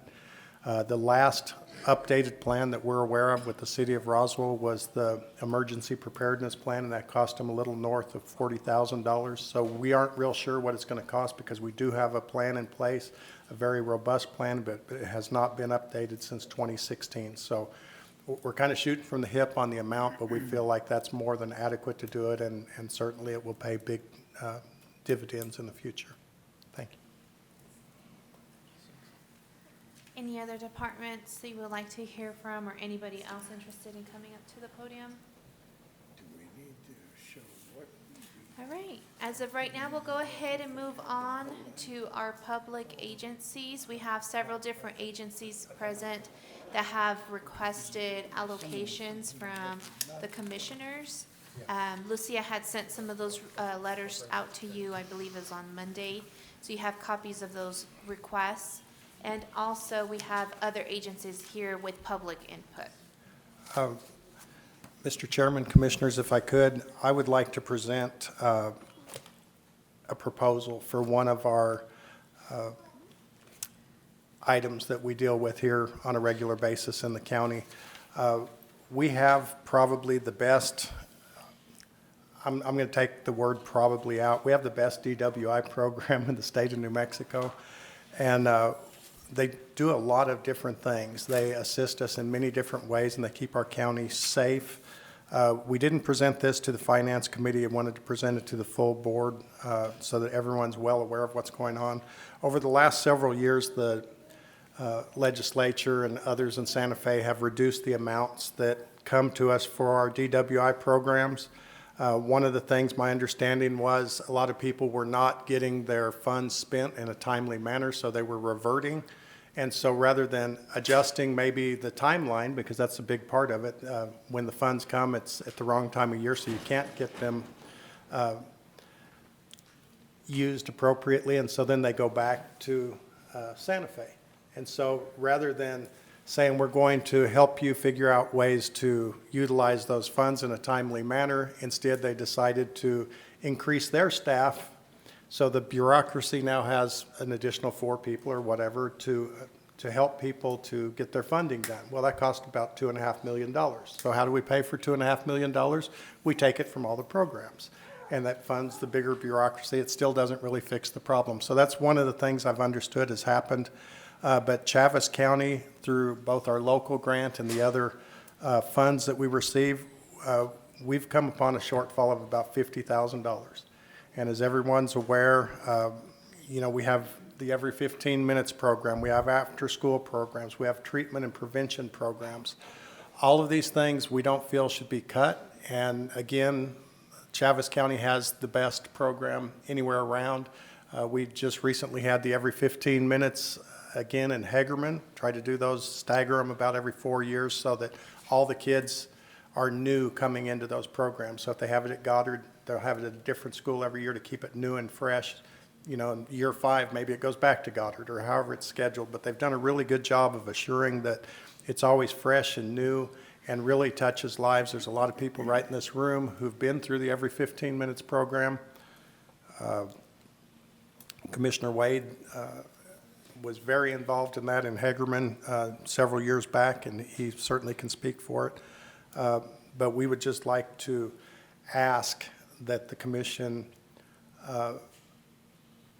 enhance the budget by the $50,000 that was lost through the state grants so that we can keep that program whole and full.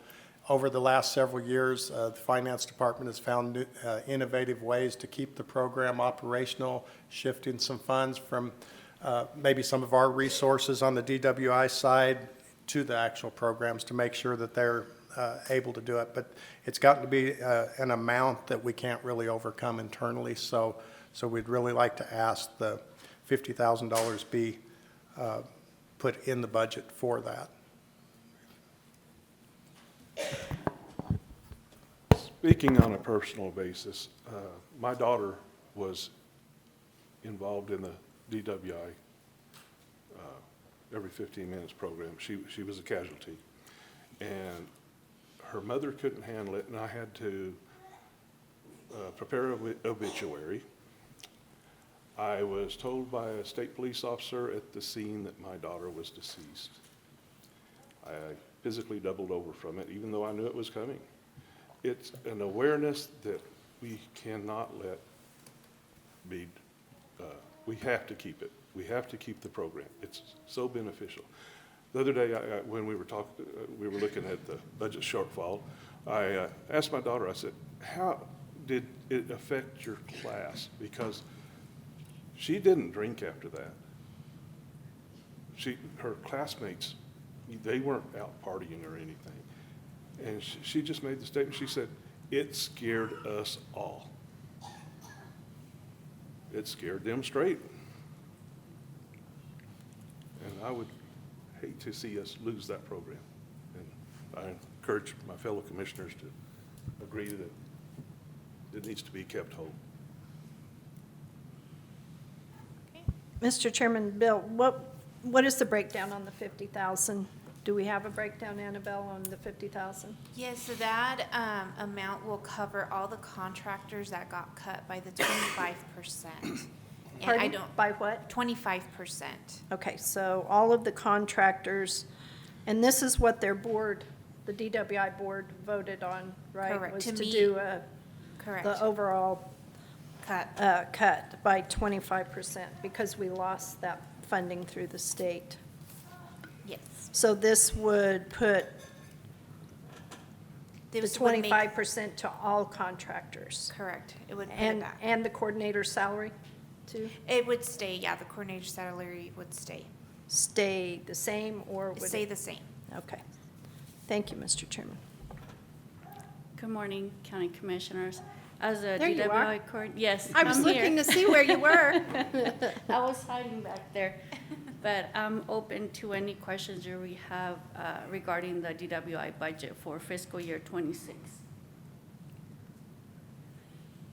Okay. Through your affiliate, have you heard anything about putting back this money for next year? No, Mr. Chairman, Commissioner Dana, we have nothing but bad news for next fiscal year and the remaining of this fiscal year. We were, after the grant application in April 16th, we were told that our budget for this year was not going to be complete either. So we got confirmation a day after we came back from the Grand Council meeting, and I'm, sad to say that it's going to get worse before it gets better. This is ridiculous because this comes out of a fund, a state fund that is there. What is their reasoning for this? The most, I guess, explanation that we have that makes more sense is because of the marijuana sales, alcohol sales have gone down, not consumption, but alcohol sales have gone down. And because this funding comes from the alcohol excise tax, that's the reasoning we were told. Has your affiliate talked at all when you guys meet about taking on the cannabis tax and incorporating that or using it as, I mean, we've got DW fines to do DWI intervention and stuff. What are they talking about for cannabis? Anything at all? They have had conversations with DFA, with the taxation and revenue and all that, but they just haven't come to an agreement as to maybe the same organization from DFA taking the marijuana. They just don't know. It's up in the air as of right now. I know at one of our New Mexico counties meetings, the LFC gave a report that they've gotten just a measly $50 million. That appalled all of us. Think what we could do in each county with that $50 million, so. Yes, ma'am, I hope agree. your affiliate Yes. really pushes this because it needs to be addressed. Yes, thank you. I will bring that to them. Thank you. I appreciate it, Thank Ellie. you. Nice to see you. Nice to see you too, ma'am. Mr. Chairman, Commissioners, as Annabelle has alluded, on this portion of the meeting, we're going to allow people to speak for a maximum of 2 to 3 minutes, depending on questions or whatever that might arise, but people from the community. And given that, and given that I introduced the DWI program, I believe that there's some people here that could speak to that. I will ask them to try to keep it brief because we are trying to wrap things up. But if you keep a 2 to 3 minute presentation, I think everyone would really be happy to hear that on the DWI program.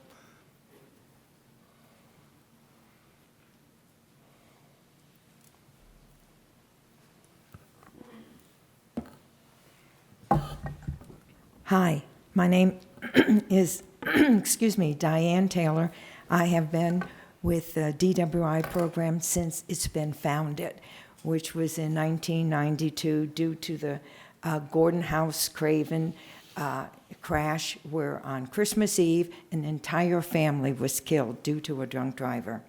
This program encompasses all of the school districts in Chaves County, which includes Job Corps, Youth Challenge, the Institute, our private schools, every school, we reach at least 14,000 kids at least one time during the year. We work in collaboration with all other agencies. Most of the funding that we get is private funding. Without the help of our businesses, our local hospital, our flight service, our ambulance. Today we have with us people from Eastern New Mexico Medical Center. We have Representative Angelique Mejia. We have from EMS, Courtney Taylor. We have Destiny Harper, who was the first, she was in Goddard High School's project every 15 minutes, as was Commissioner Perry's son, was also in that program. So we reach many, many kids all year long. We also work with private companies. I just completed 2 days, long days, to cover every shift at Leprino. And what it is, it's a safety program to teach them the consequences and benefits of you don't drink and drive, marijuana, and this also includes vaping. We have to do better representation in Santa Fe.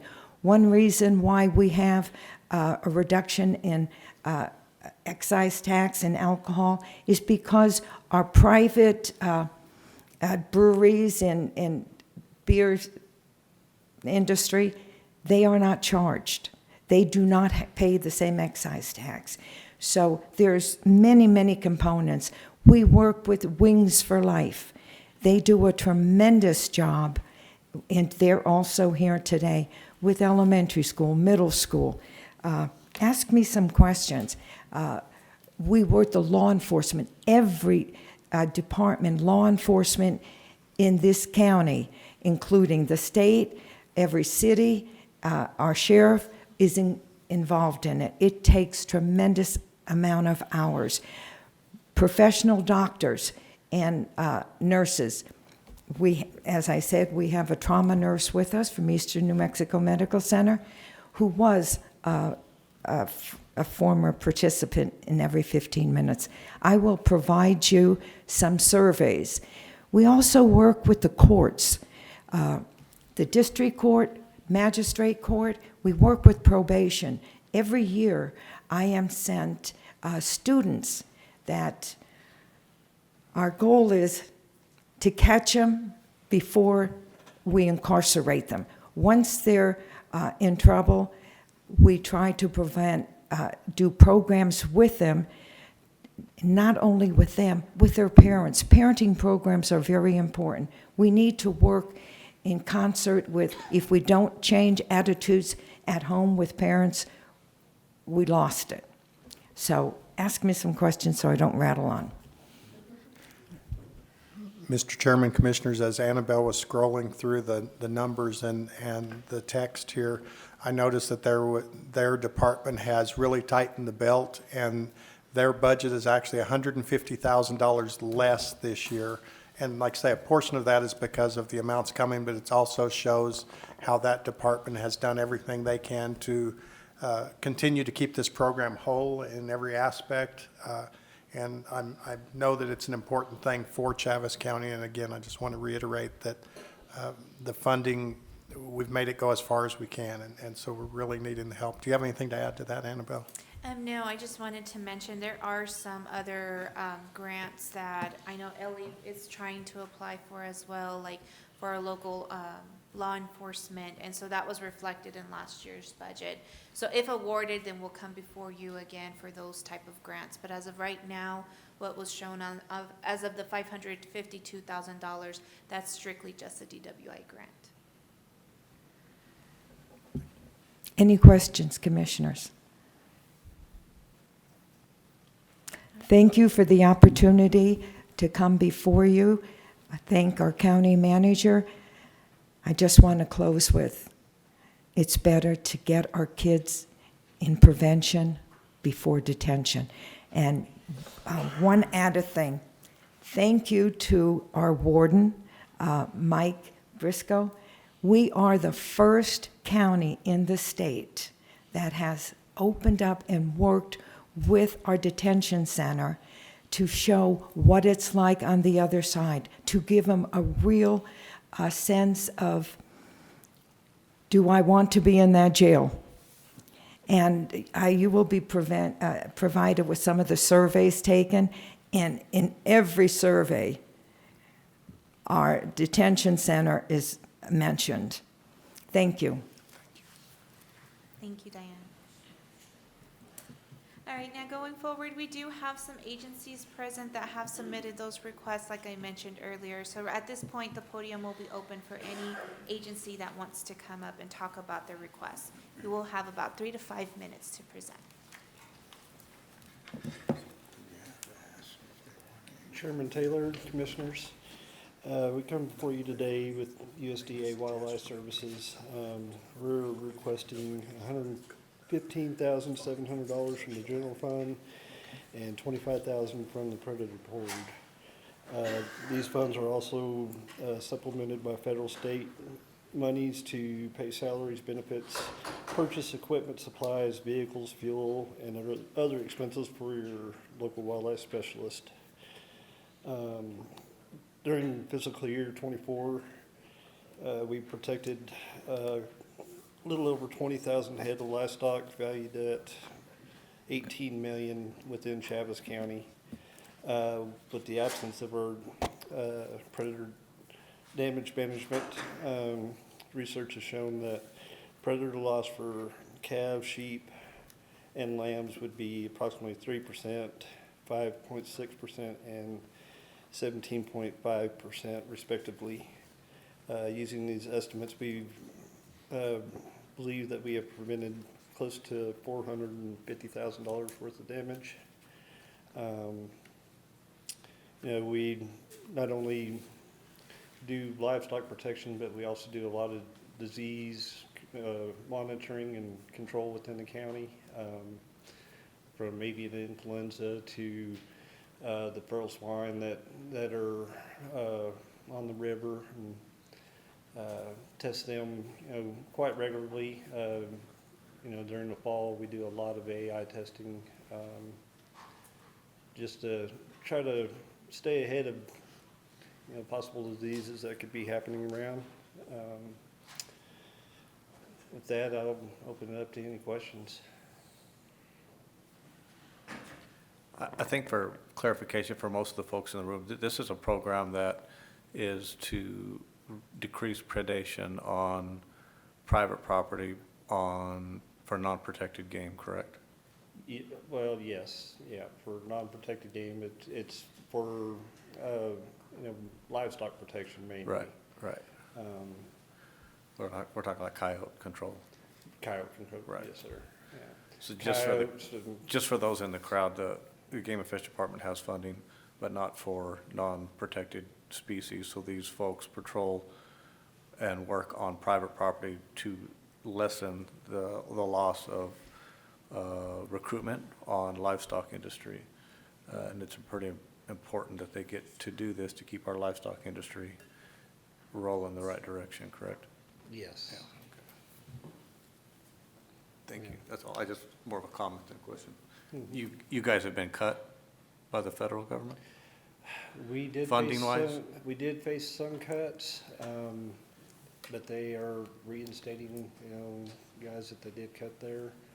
Our federal funds has not been cut.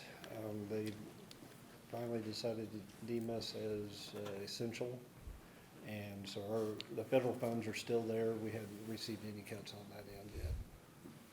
Thank you. Any other questions for USDA? All right, well, thank you so much for coming up. We appreciate it. Yeah, thank you, Commissioners. Okay, we have CASA coming up to talk about their requests. Mr. Chairman, Commissioners, thank you for having us. I'm Carrie Lee Cloutier, the CEO of CASA Kids, and this is Amanda Luares, the Director of our Children's Advocacy Center, one of the programs under our umbrella. She has Reed, the courthouse dog, with her. Henry, the courthouse dog, was here, and he made a comment on the budgeting process. Right up front, I'm so sorry, your maintenance crew is being lovely about it. I'm so sorry. Anyway, we are here on behalf of the Children's Advocacy Center. The county has funded our advocacy center since its inception, but for some reason last year it didn't make it in the budget, and we're not quite sure why. So we are here to let you know we are here actively providing services for the Sheriff's Department for abused children. What we do is when a child is sexually abused, raped, human trafficked, witnesses a severe crime, is the victim of pornography, we help the Sheriff's Department with forensic interviewing, victim advocacy, courthouse dogs, comfort specialist therapy, and ongoing support and case management through the investigation in order to help prosecution for these victims. We have trauma-informed space. We began actually 2 years ago a program called the Trauma Intervention Project, which gives extra support for detectives when they're going through these cases because they're incredibly difficult. For instance, finding a dead baby and having to deal with that kind of an investigation. Those can be very traumatic for law enforcement. So we have support for them there. We were able to help buy the Sheriff's Department equipment, special investigation equipment for these abuse cases where special cameras can show levels of bruising, semen, blood, things on victim's body. And so it's a give and take process where we are helping both through the process. Amanda, did you want to talk about what we do? I mean, quickly, I think she summed that up. But continuing the services even after, the investigation is just a small part of it, but our program can continue the services and have the resources to provide therapy to not only children but their families, because we seem to forget about the caretakers who are going through this trauma as well. Part of that is the equipment that we use too. We have a program that is a yearly cost that secures this audio video of this evidence. It is no DVD, thumb drive. It is all through, it's called Guardify, and they receive that through a special password. It also makes them the keeper of records, where then they can pass it on to whoever else needs that evidence. And it is a very secure way of sharing that evidence. We also really want to commend his folks.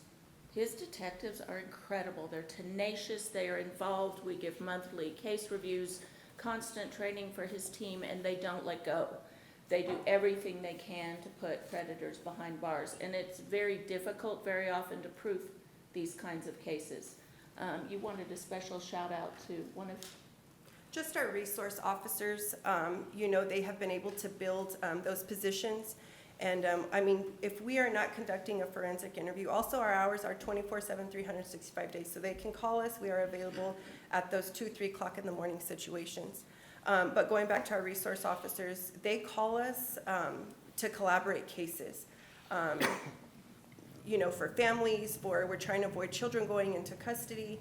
And so we're forever collaborating, not just through forensic interviews and when an incident has occurred, but daily just for, like I said, within all of our schools here.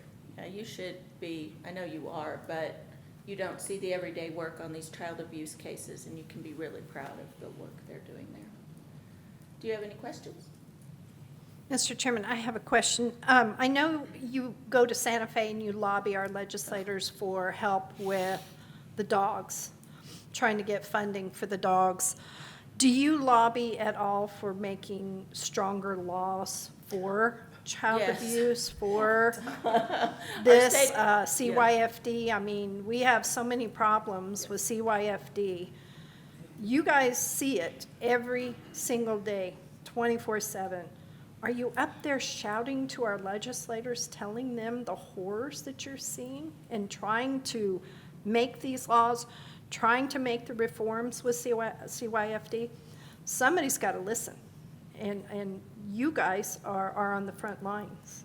Chairman Dana, absolutely, all the time, constantly.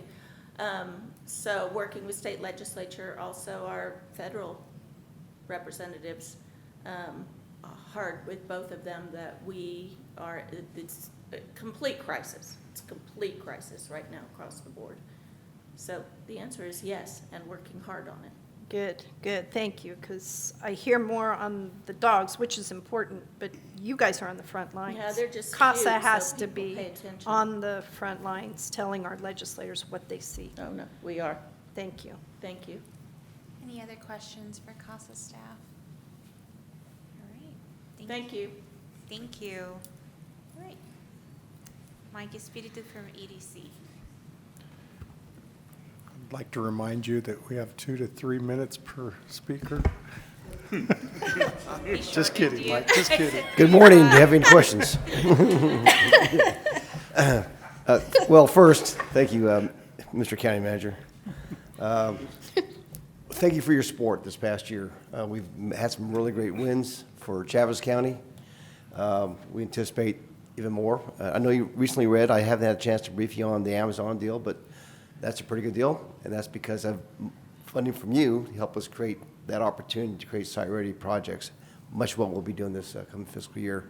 Not much more to tell you what you haven't seen in our package already, but I stand for your questions in that regard, and we'll go from there. Just kidding. Are there any new projects you can tell us about? New projects? Any new projects you got coming down the pipe? We have 8 projects we're currently working on. One is very large, probably bigger than the air races. It's too early to talk about that, but it's pretty significant project. So, but we have others. We have projects ranging from 5 jobs to this one, well, probably about 1,000 jobs. Wow.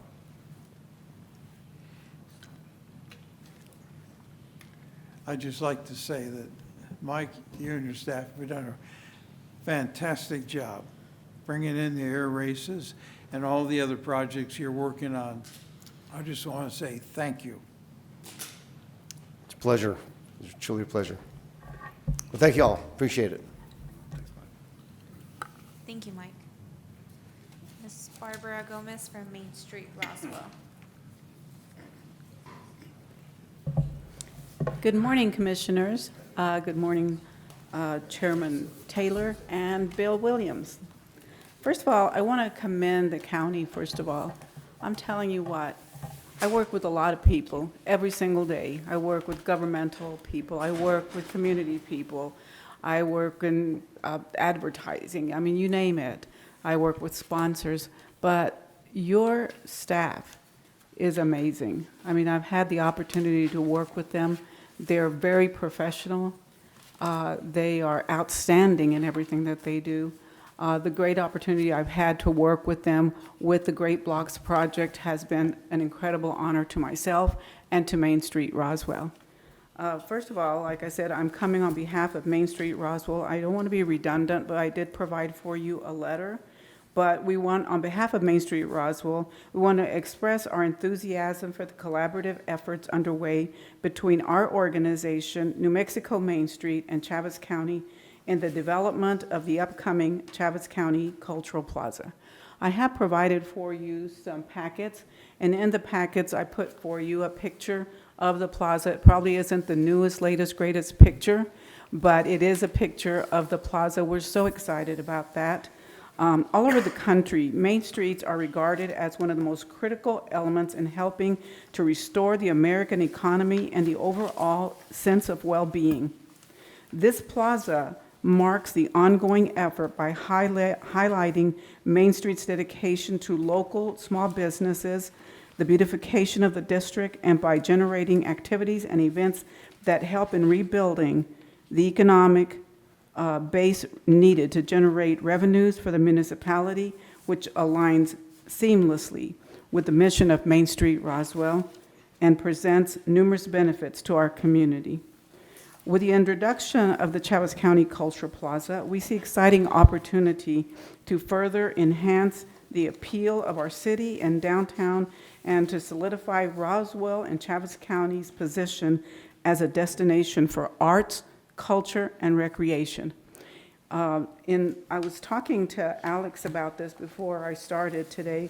I just wanted to kind of give you guys a short update. I know that Alex and the staff give you updates of what's going on with the Cultural Plaza, but we are so excited that coming up probably at the end of this month or the beginning of next month, there will be a groundbreaking ceremony at the new location, which is going to be behind the Chaves County Courthouse. We're so excited. I mean, a lot of times, you know, you hear about projects and they just drag on, and they have phases, and you never see the end of it.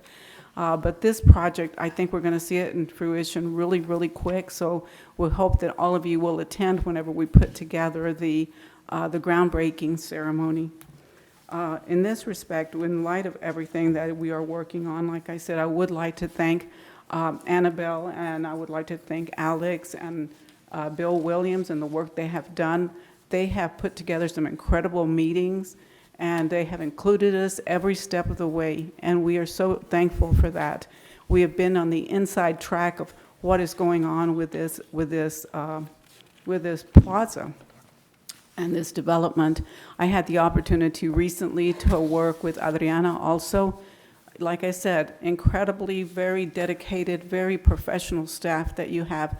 She helped myself, along with Debbie Lee, who is with the Southeastern New Mexico EDD, to work on a huge grant, which will be another, hopefully we receive another $500,000 towards the Cultural Plaza to complete that.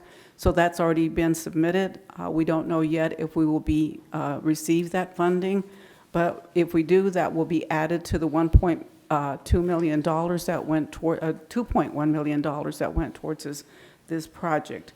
And just so you know, Main Street Roswell is also an Army of Economic Development, although Mr. Espiritu works on some really big projects, which we're very thankful for and excited about the air races. We work specifically within the district of Main Street and the community of Roswell. And so we also work on trying to bring economic development to the downtown area. So in light of these developments, we're seeking a partnership with Chaves County to secure funding support in the amount of $75,000. This investment will play a crucial role in ensuring the successful and continual progress of Main Street Roswell's goal to transform our downtown and to accomplish the economic development goals that we have set.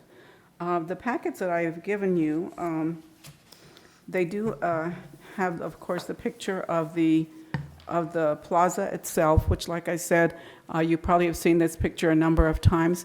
But it also, I've included for you a gateway that we are working on with the city of Roswell. We want to be able to have gateways in our community to let people know when they're entering into the Main Street district of Roswell and Chaves County. And also what I've included for you, which this was provided to us from New Mexico Main Street, and this is based on reports that we submit to New Mexico Main Street. This is an overview of 2020 through, from 2020 to 2024 of the reinvestment statistics of what happens here in Chaves County. And so I'm not going to go over all of it, but some of the ones that I really want to point out is the middle section where it talks about 5 private sector grants that were awarded $22,000. And of course, the 3 public sector grants amounting to the $2.1 million that was awarded, which we are using for the Great Blocks project, which is a cultural plaza, the Chaves County Cultural Plaza. We have 16 improvement projects, and the 16 improvement projects, those are the ones that happen on Main Street, which are the streets, sidewalks, and things like that. The 7 public and private projects, whenever you talk about private projects, these are people investing in their own businesses in the downtown district of $3 million also.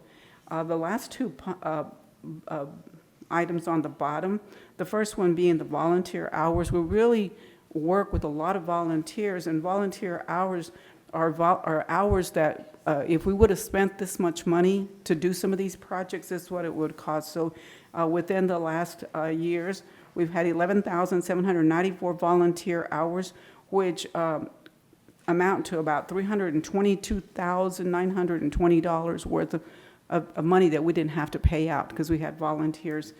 The other last box on the right, the one for New Mexico Main Street, we get technical assistance from New Mexico Main Street specialists. They provide this not only to the city, but to the county through Main Street Roswell. So through this technical assistance, you get all types of assistance from everything from design to planning, economic development, grant writing, just about anything that you need help with. And within those years, as you can see, we had $124,732 worth of assistance that came free to us through New Mexico Main Street. So thank you so much. I appreciate your time. And again, I do appreciate Chaves County. I appreciate Sheriff Harrington for the help that he continually gives us. Charles Eastlis, Under Sheriff Charles Eastlis, and helping us with the UFO parade. I also included for you on the left-hand side of your packet, there's a magazine that talks about the Roswell magazine that talks about the upcoming UFO festival. Main Street has also been in charge of the UFO festival for a long time, but specifically the last 2 years. It was handed over to us by the city of Roswell to make sure that we get it completed. We initiated a new online process for vendors and food trucks, and it's already paying for itself. We have probably, I'd say, I have probably 90% of the downtown is already filled up, and we are closing 7 blocks of Main Street this year. We did last year as well, starting on 5th Street all the way to Alameda to encompass the whole district. And, you know, we can't do a lot of things that we do without the help of Chaves County, honestly. We, of course, get the help of the sheriff. We also get help from Scott. And I also want to thank Scott and Chaves County for helping us by putting, I don't know what they're called, but the little hooks on the courthouse lawn. We have a 17-foot Christmas tree that we put up, which is a community Christmas tree that goes on the courthouse lawn. And last year, it fell down twice. Last year or the year before?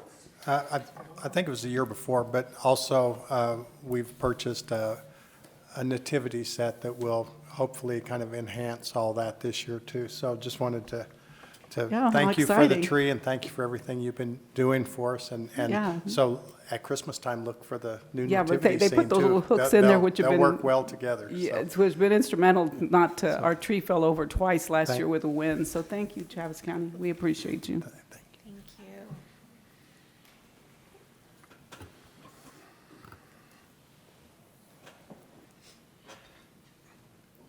Good morning. Good morning. My name is Jennifer Pierce. I'm with Chaves Soil and Water Conservation District. We very much appreciate the funding that we've received in the past, and we have big plans to do bigger things in the future. So I wrote down lots of things to go over, but in lieu of time, I'm going to try to keep it quick and swift so you guys can get out of here.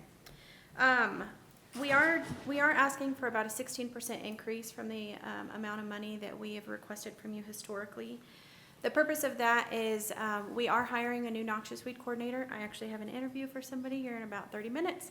So I'm going to try to get out of here, but my plan is to work with Border District and Hagerman-Dexter District, as well as Penasco District and Central Valley District, to kind of expand our noxious weed program to cover all of Chaves County instead of just our district, which, as you all know, district lines don't go with county lines. So we're trying to do bigger and better things. We're trying to get somebody that maybe is a little bit more experienced with noxious and invasive weeds. That will cut out a lot of our training time. But with that, as you all know, if you want to hire somebody good, you have to pay somebody good. So we are asking for an increase. Some of that is going to be for capacity for that position.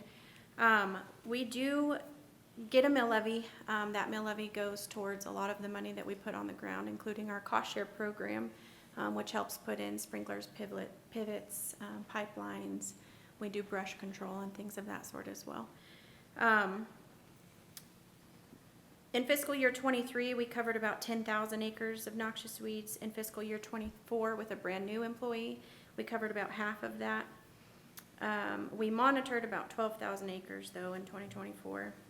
In fiscal year 25, again, we've kind of had some issues with noxious weed coordinator, keeping somebody in that position that's experienced. So the amount of acreage we've covered in fiscal year 25 is about 5,000 acres. With the right person in fiscal year 26, we're looking at hopefully about 15,000 acres, in addition to our monitoring acres. We have a lot of noxious and invasive weeds. A lot of people plant them in their front yards, like pampas grass, because it looks really pretty. But they're really bad, and we're trying to bring that information to the public and just let them know that we need to use our natural resources as best as we can, and that includes our soil health and our water resources and water conservation. We have been working with Hagerman Canal to try to do some restoration work. My district has applied for about $140,000 to try to help with the Hagerman Canal restoration. I have talked with Brian over at Flood Control in hopes that we can also kind of help them with some efforts with all the debris removal in the canal and, you know, the other waterways. There's going to be a big open door for noxious and invasive weeds to come plummeting through there. So we have plans, we have efforts.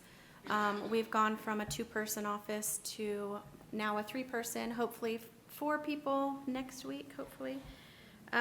So we are increasing, we are trying to make bigger moves happen. Historically, we do about $150,000 worth of conservation efforts on the ground.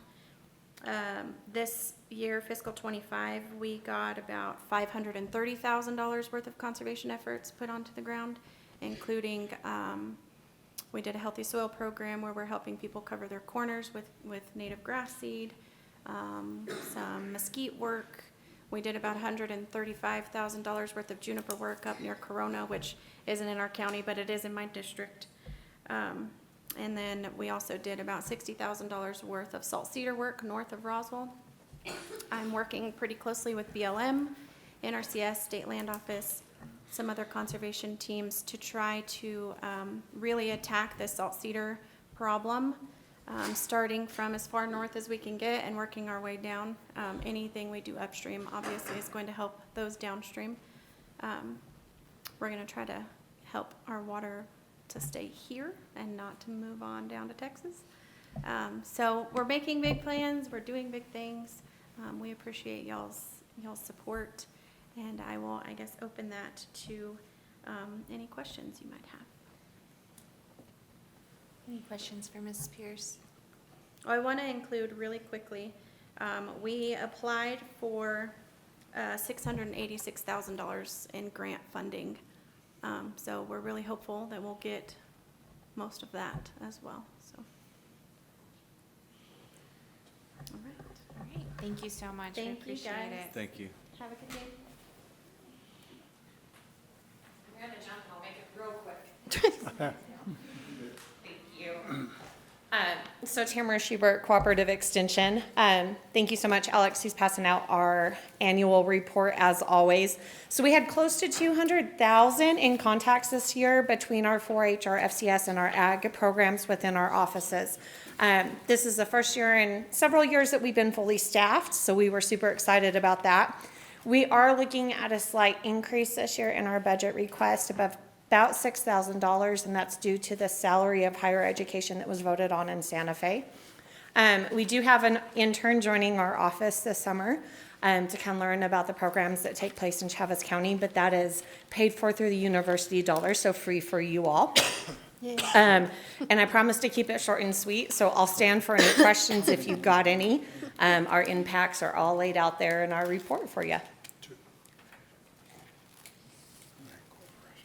Any questions for Ms. Tamara?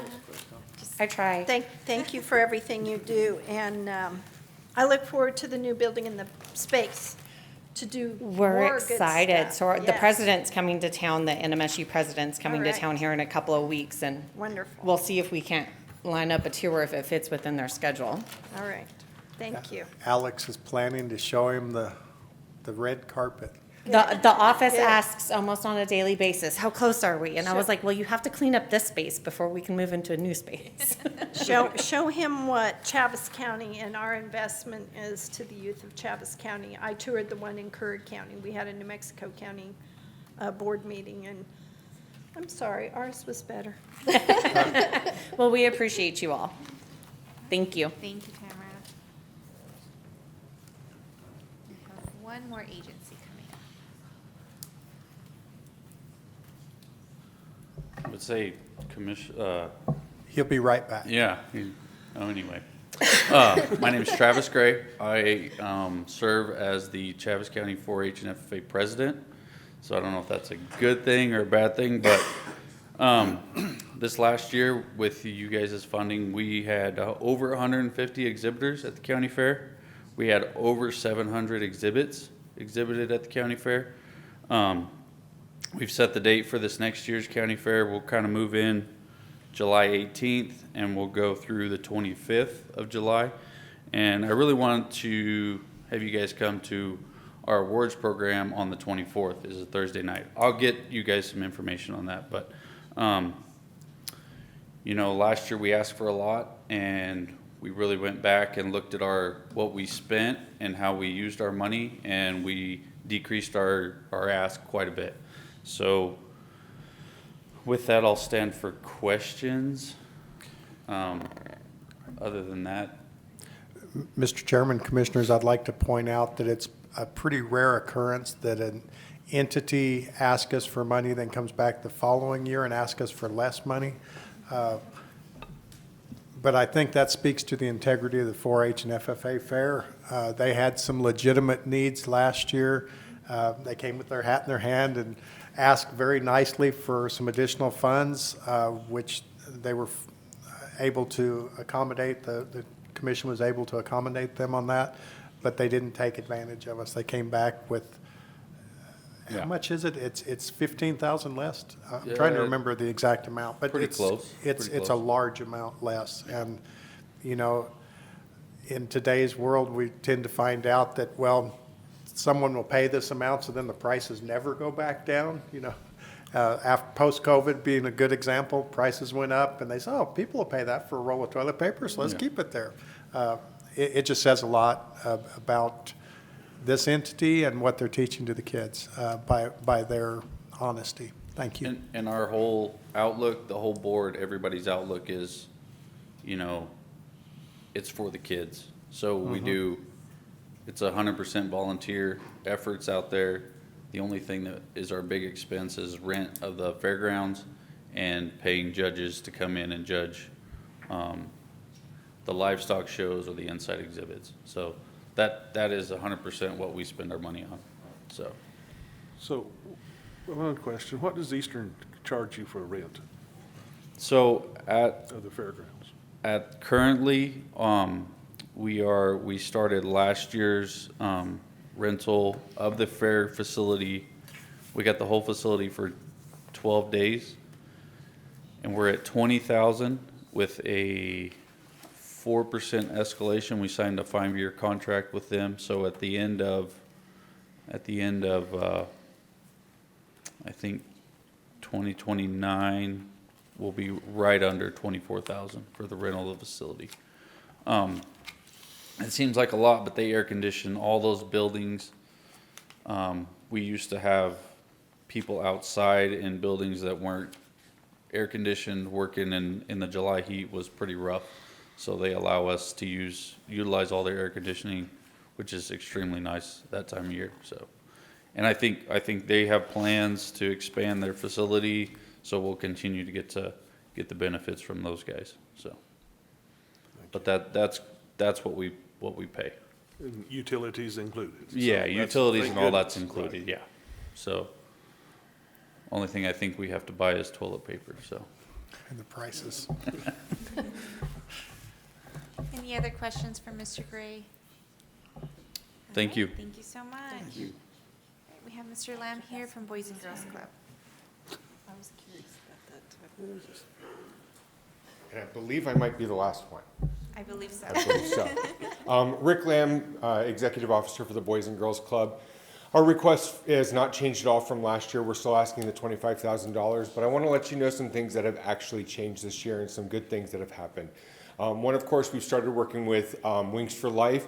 I just got done talking with Tamara. We're continuing to try and create a relationship there so that the cooperative extension can come into the club as well. And I actually just got a text message while sitting here.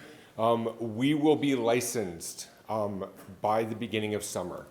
This is a big thing for us. This is going to allow multiple children to be able to come to the club for free. And that's just huge. One of the things we've already noticed, since I started working, we had the first summer 12 kids in the summer. The second and third summer, we've had about 20 to 30 kids or so. This year, we already have almost 55 kids signed up, and we know that that number is going to continue to rise. Thank you guys so much for your continued support. I stand for questions. What do you consider the rise in students from 12 to 55? What happened? I think it's a bunch of things. I think word of mouth is part of it. I also think that the truth is that being able to have your kids at a place where they are safe, secure, and learning something, and it's not going to cost you anything, is going to be a big thing as well. We've been talking about getting licensed for a long time now, and we've officially hit that point. Like I said, I was sitting down and I got a text message saying, your waivers have been approved. We've already done everything else, so now it's just license. And so we don't have to charge these kids anything.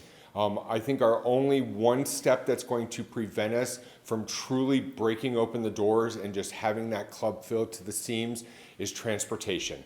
And that's just our next step that we've got to figure out. But this is a big step for us getting licensed, and I think this is going to change a lot of things in what we do going forward. Well, congratulations on the success so far. Thank you. What are your hours of operation at the club? So during the school year, when school is actually in session, we're open from the time school gets out until 6 p.m.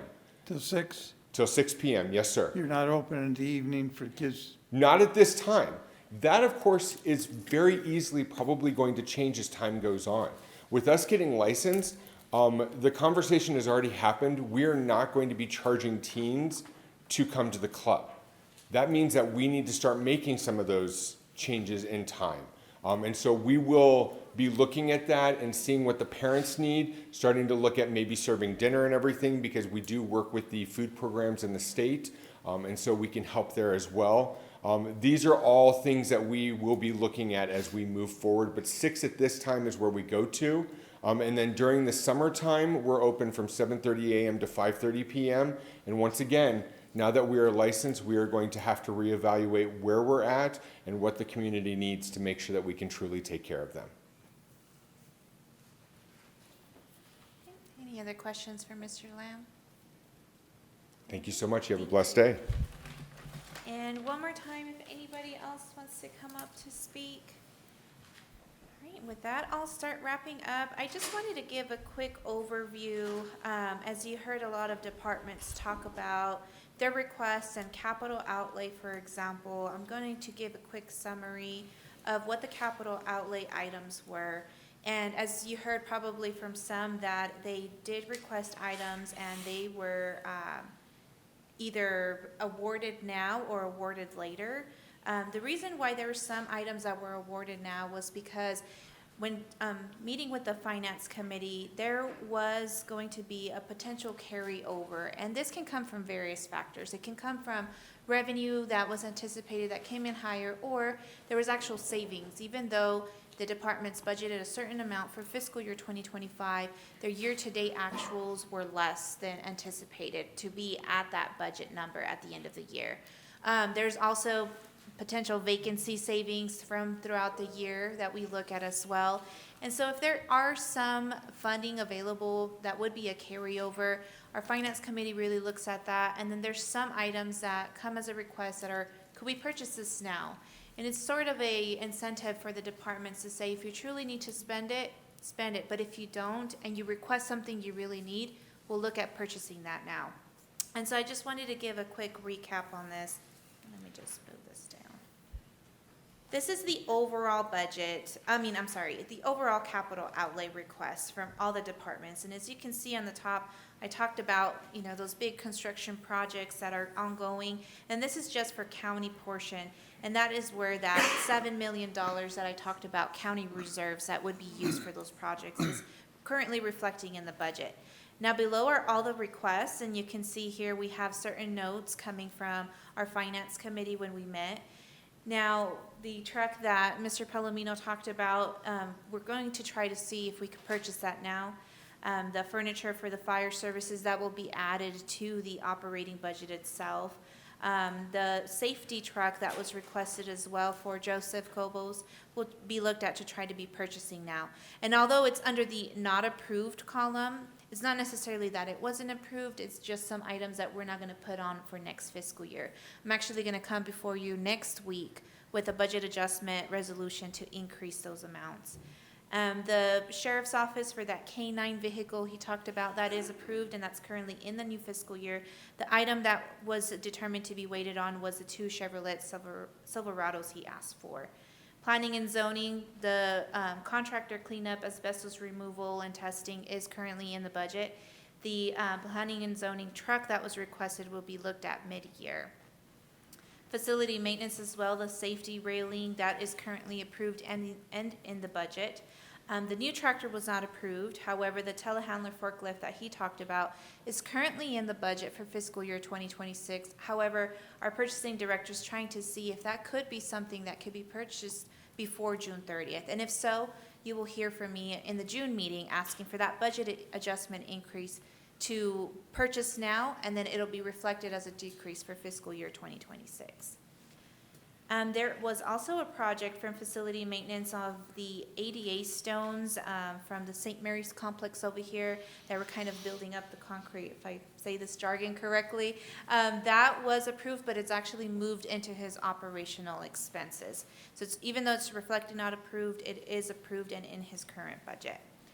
Now, as for our detention center, Mr. Briscoe talked about the safety vests, and those are the items I mentioned that we're going to try to purchase now for his staff, and he will have an increase in his uniform line as he fills some of those vacancies to get them tailored to that positions.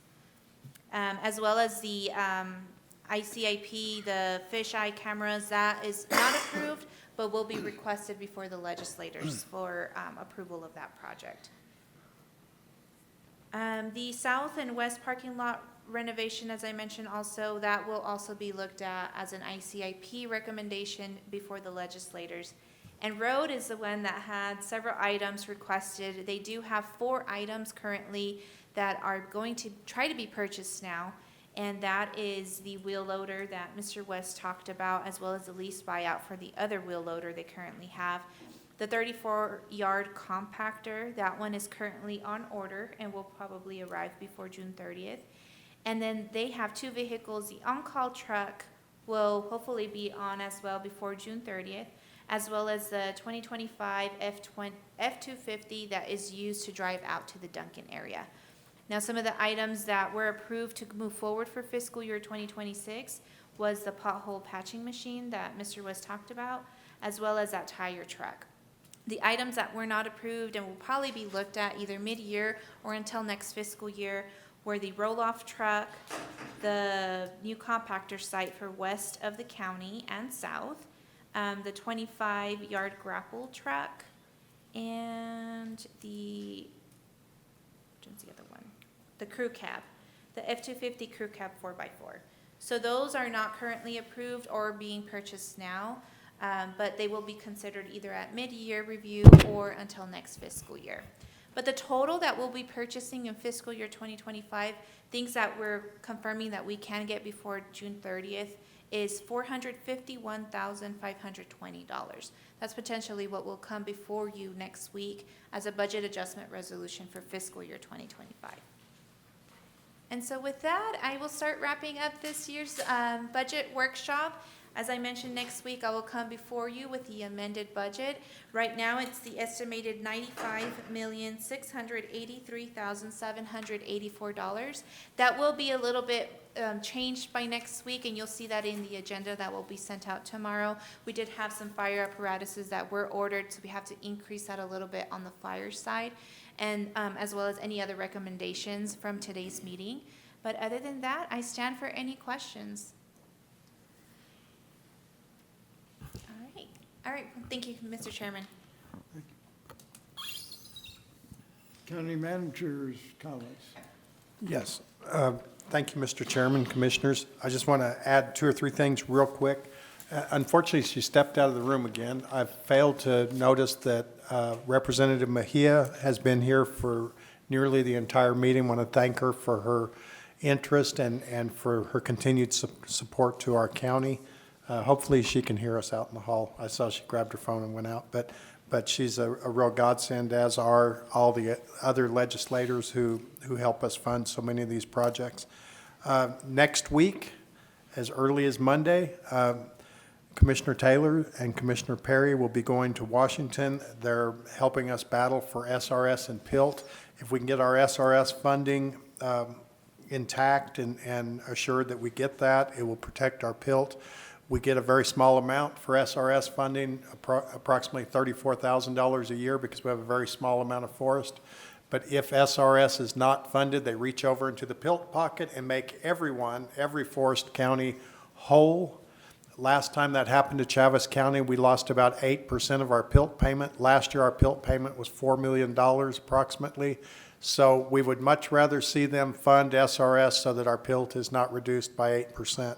So they're going to go and fight that fight. They have several appointments on Capitol Hill and at the agencies that they're going to meet and see if they can do that. Commissioner Perry then will stay on.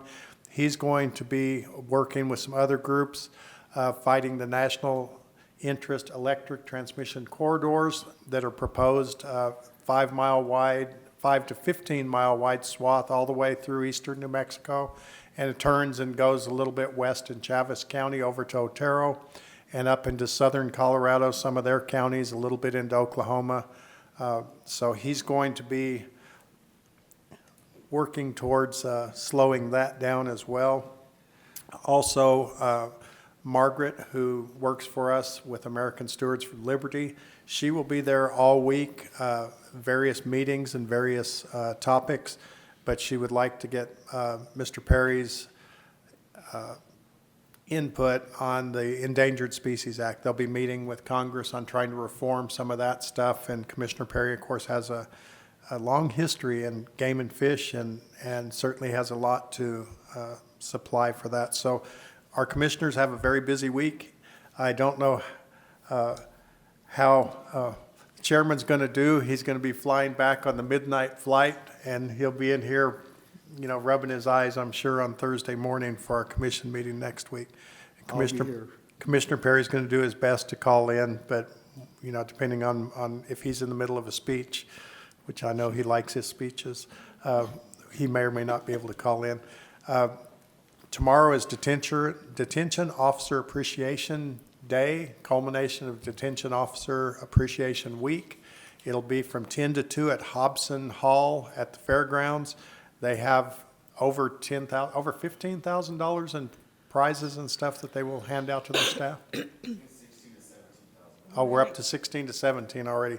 The community has really come out to support them, given a lot of, and staff and others have given gift cards, have given tickets to the air races. There's just a multitude of things that they're going to be able to hand out, show our staff how much we appreciate what they have done to turn our jail around. They really are heroes out there.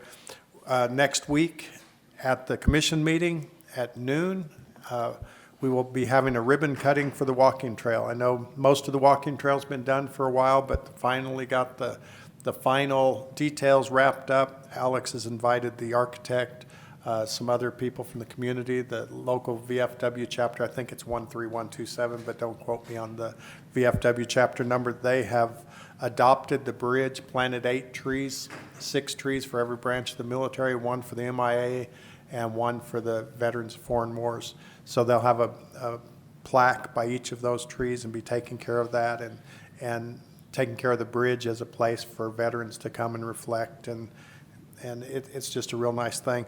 But anyway, that's what we have going. It's going to be another busy week next week. We thank you for everything you do for us, and we certainly thank all the staff for what they've done on the budget, especially Finance Department and the new software and helping us all to understand that.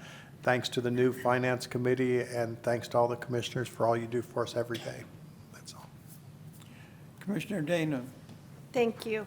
Thank you to all of the staff and the departments. Every year we go through budget, and I know it's sometimes it can be painful. Like I said, we've the hardest word, I think, that as elected officials is no. Sometimes we have to do that. We have to say no. But going along with this theme, that's a wonderful theme. Thank you very much. Chaves County does take care of the county. It does take care of its community, as we have seen. We react to things. Thank you, Joe. We had a problem with the bridge out there where we live, and it was taken care of, and it was taken care of in a timely fashion. So thank you very much. Hopefully the little earth trimmer we got the other day didn't mess it up like the flooding did. But that's how we react. That's how we take care of our community. We really appreciate everything that every person does in their department. You take care of the taxpayers and the citizens of this great county, and we give a wonderful service. Like I said, I'm on New Mexico County boards, and we go to every county, and Chaves County is very well liked because of what we do in Chaves County, taking care of our residents. We did talk about at our last board meeting about, we have several people, several counties that will be in Washington to talk about that corridor. It's a huge impact on the state of New Mexico, especially on the east side. So we will be up there, and we'll be in unison. So thank you very much, Commissioner Taylor and Commissioner Perry, for doing that, because that's going to have a huge impact on southeastern New Mexico. Thank you, Detention Center. Be sure and tell everybody. Gosh, you had two wonderful people going out asking the community for help on that, and they had a really good response. I know, I saw them working, and they were, everywhere they went, I don't think anybody said no, because they understood what the detention center does and the dynamics of the detention center. It's changed over the years. We've seen it change in how it feels. I've always said that every time I go through when we go through the tour it's changed, and I thank you very much. It's to your leadership and your staff. Your staff is doing a marvelous job. So I appreciate that, and I hope they know how much we appreciate them too. But thank you so much to everybody. Thank you to our staff. Thank you for making Chaves County shine, because we do shine. I know, I hear from the other 33 counties in Chaves County. They all want to be like us. Thank you. Commissioner Wade. Other 33 counties? Yes. The other 30. The other 33 counties. Okay. Because we want to look at too. And it was interesting going through the budget process, and thank you for all the department heads and to our wonderful finance department over there. I mean, yeah, the budget is pretty flat if you take out the insurance increases. In one department, I believe there was even a slight decrease when that was done. So thank you for paying attention to things to make our county is just very responsible with what we have, and conservative, and appreciate that. I mentioned the every 15 minutes on the DWI program, but the DWI program in its entirety addresses the other substance abuses as well, and I think that's important. And I just wanted to correct myself or add to that what I said earlier. I just want to thank you all, and what a wonderful county we live in. Thank you. Commissioner Corn. I think my mic's been turned off all morning, so I've been kind of quiet.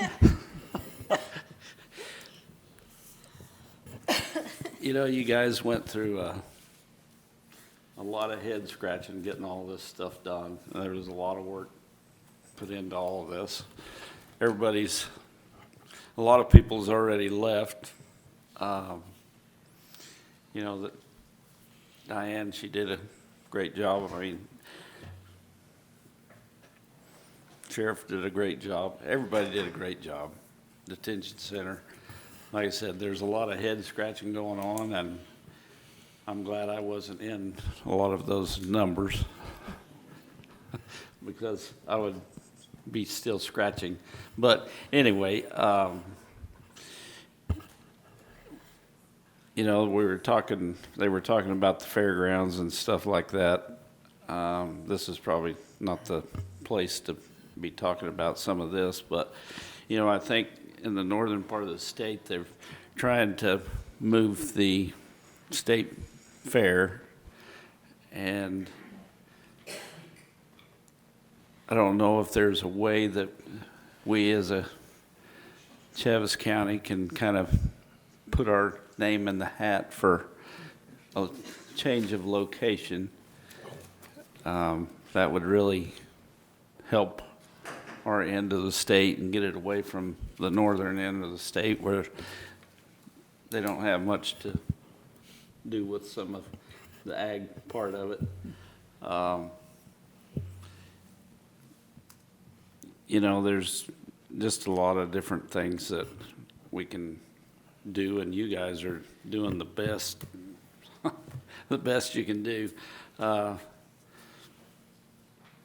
than that, I think everybody else has said something, and I didn't get to say anything all morning, so thanks, everybody. Commissioner Perry. Well, first off, I think I've told you guys I've worked for 2 different state agencies over 25 years, retired from state government, and the professionalism at this agency is noted. You guys have done an incredible job. It seems like when I started 2 years ago, we were down at the sheriff's office, we were down at the jail, we were down at the road department. And you guys have made significant increases to get the employees that we need to get the calls to quit coming in. So I really appreciate what you guys have done, and I think that's a good sign of leadership. You guys have come together as a team, and it looks really, really well. I appreciate it. And whoever has been doing ring dances lately, I appreciate that. Thank you. Says you. So I guess Hub's done some ring dances. Some people have called and said, will you quit wearing a dress when you do those and just start doing But I appreciate him doing that. You guys, again, great job. Incredible presentations, bar none. You guys set a hard bar. I don't know how you're going to get any better, but I hope you do. Thank you. I just like conclude by, again, thanking everybody and saying what a pleasure it was working with Annabelle and Lucia and her staff on this budget. We spent a couple full days working through lunch on the budget, and they had the information, and they did a fantastic job preparing everything for us. But I'd also like to thank all the department heads for their presentations. And again, it shows what a great county we have and the staff. And the IT, Andrew didn't get to say a whole lot, but IT is kind of a backbone for the entire county because every department depends on that IT.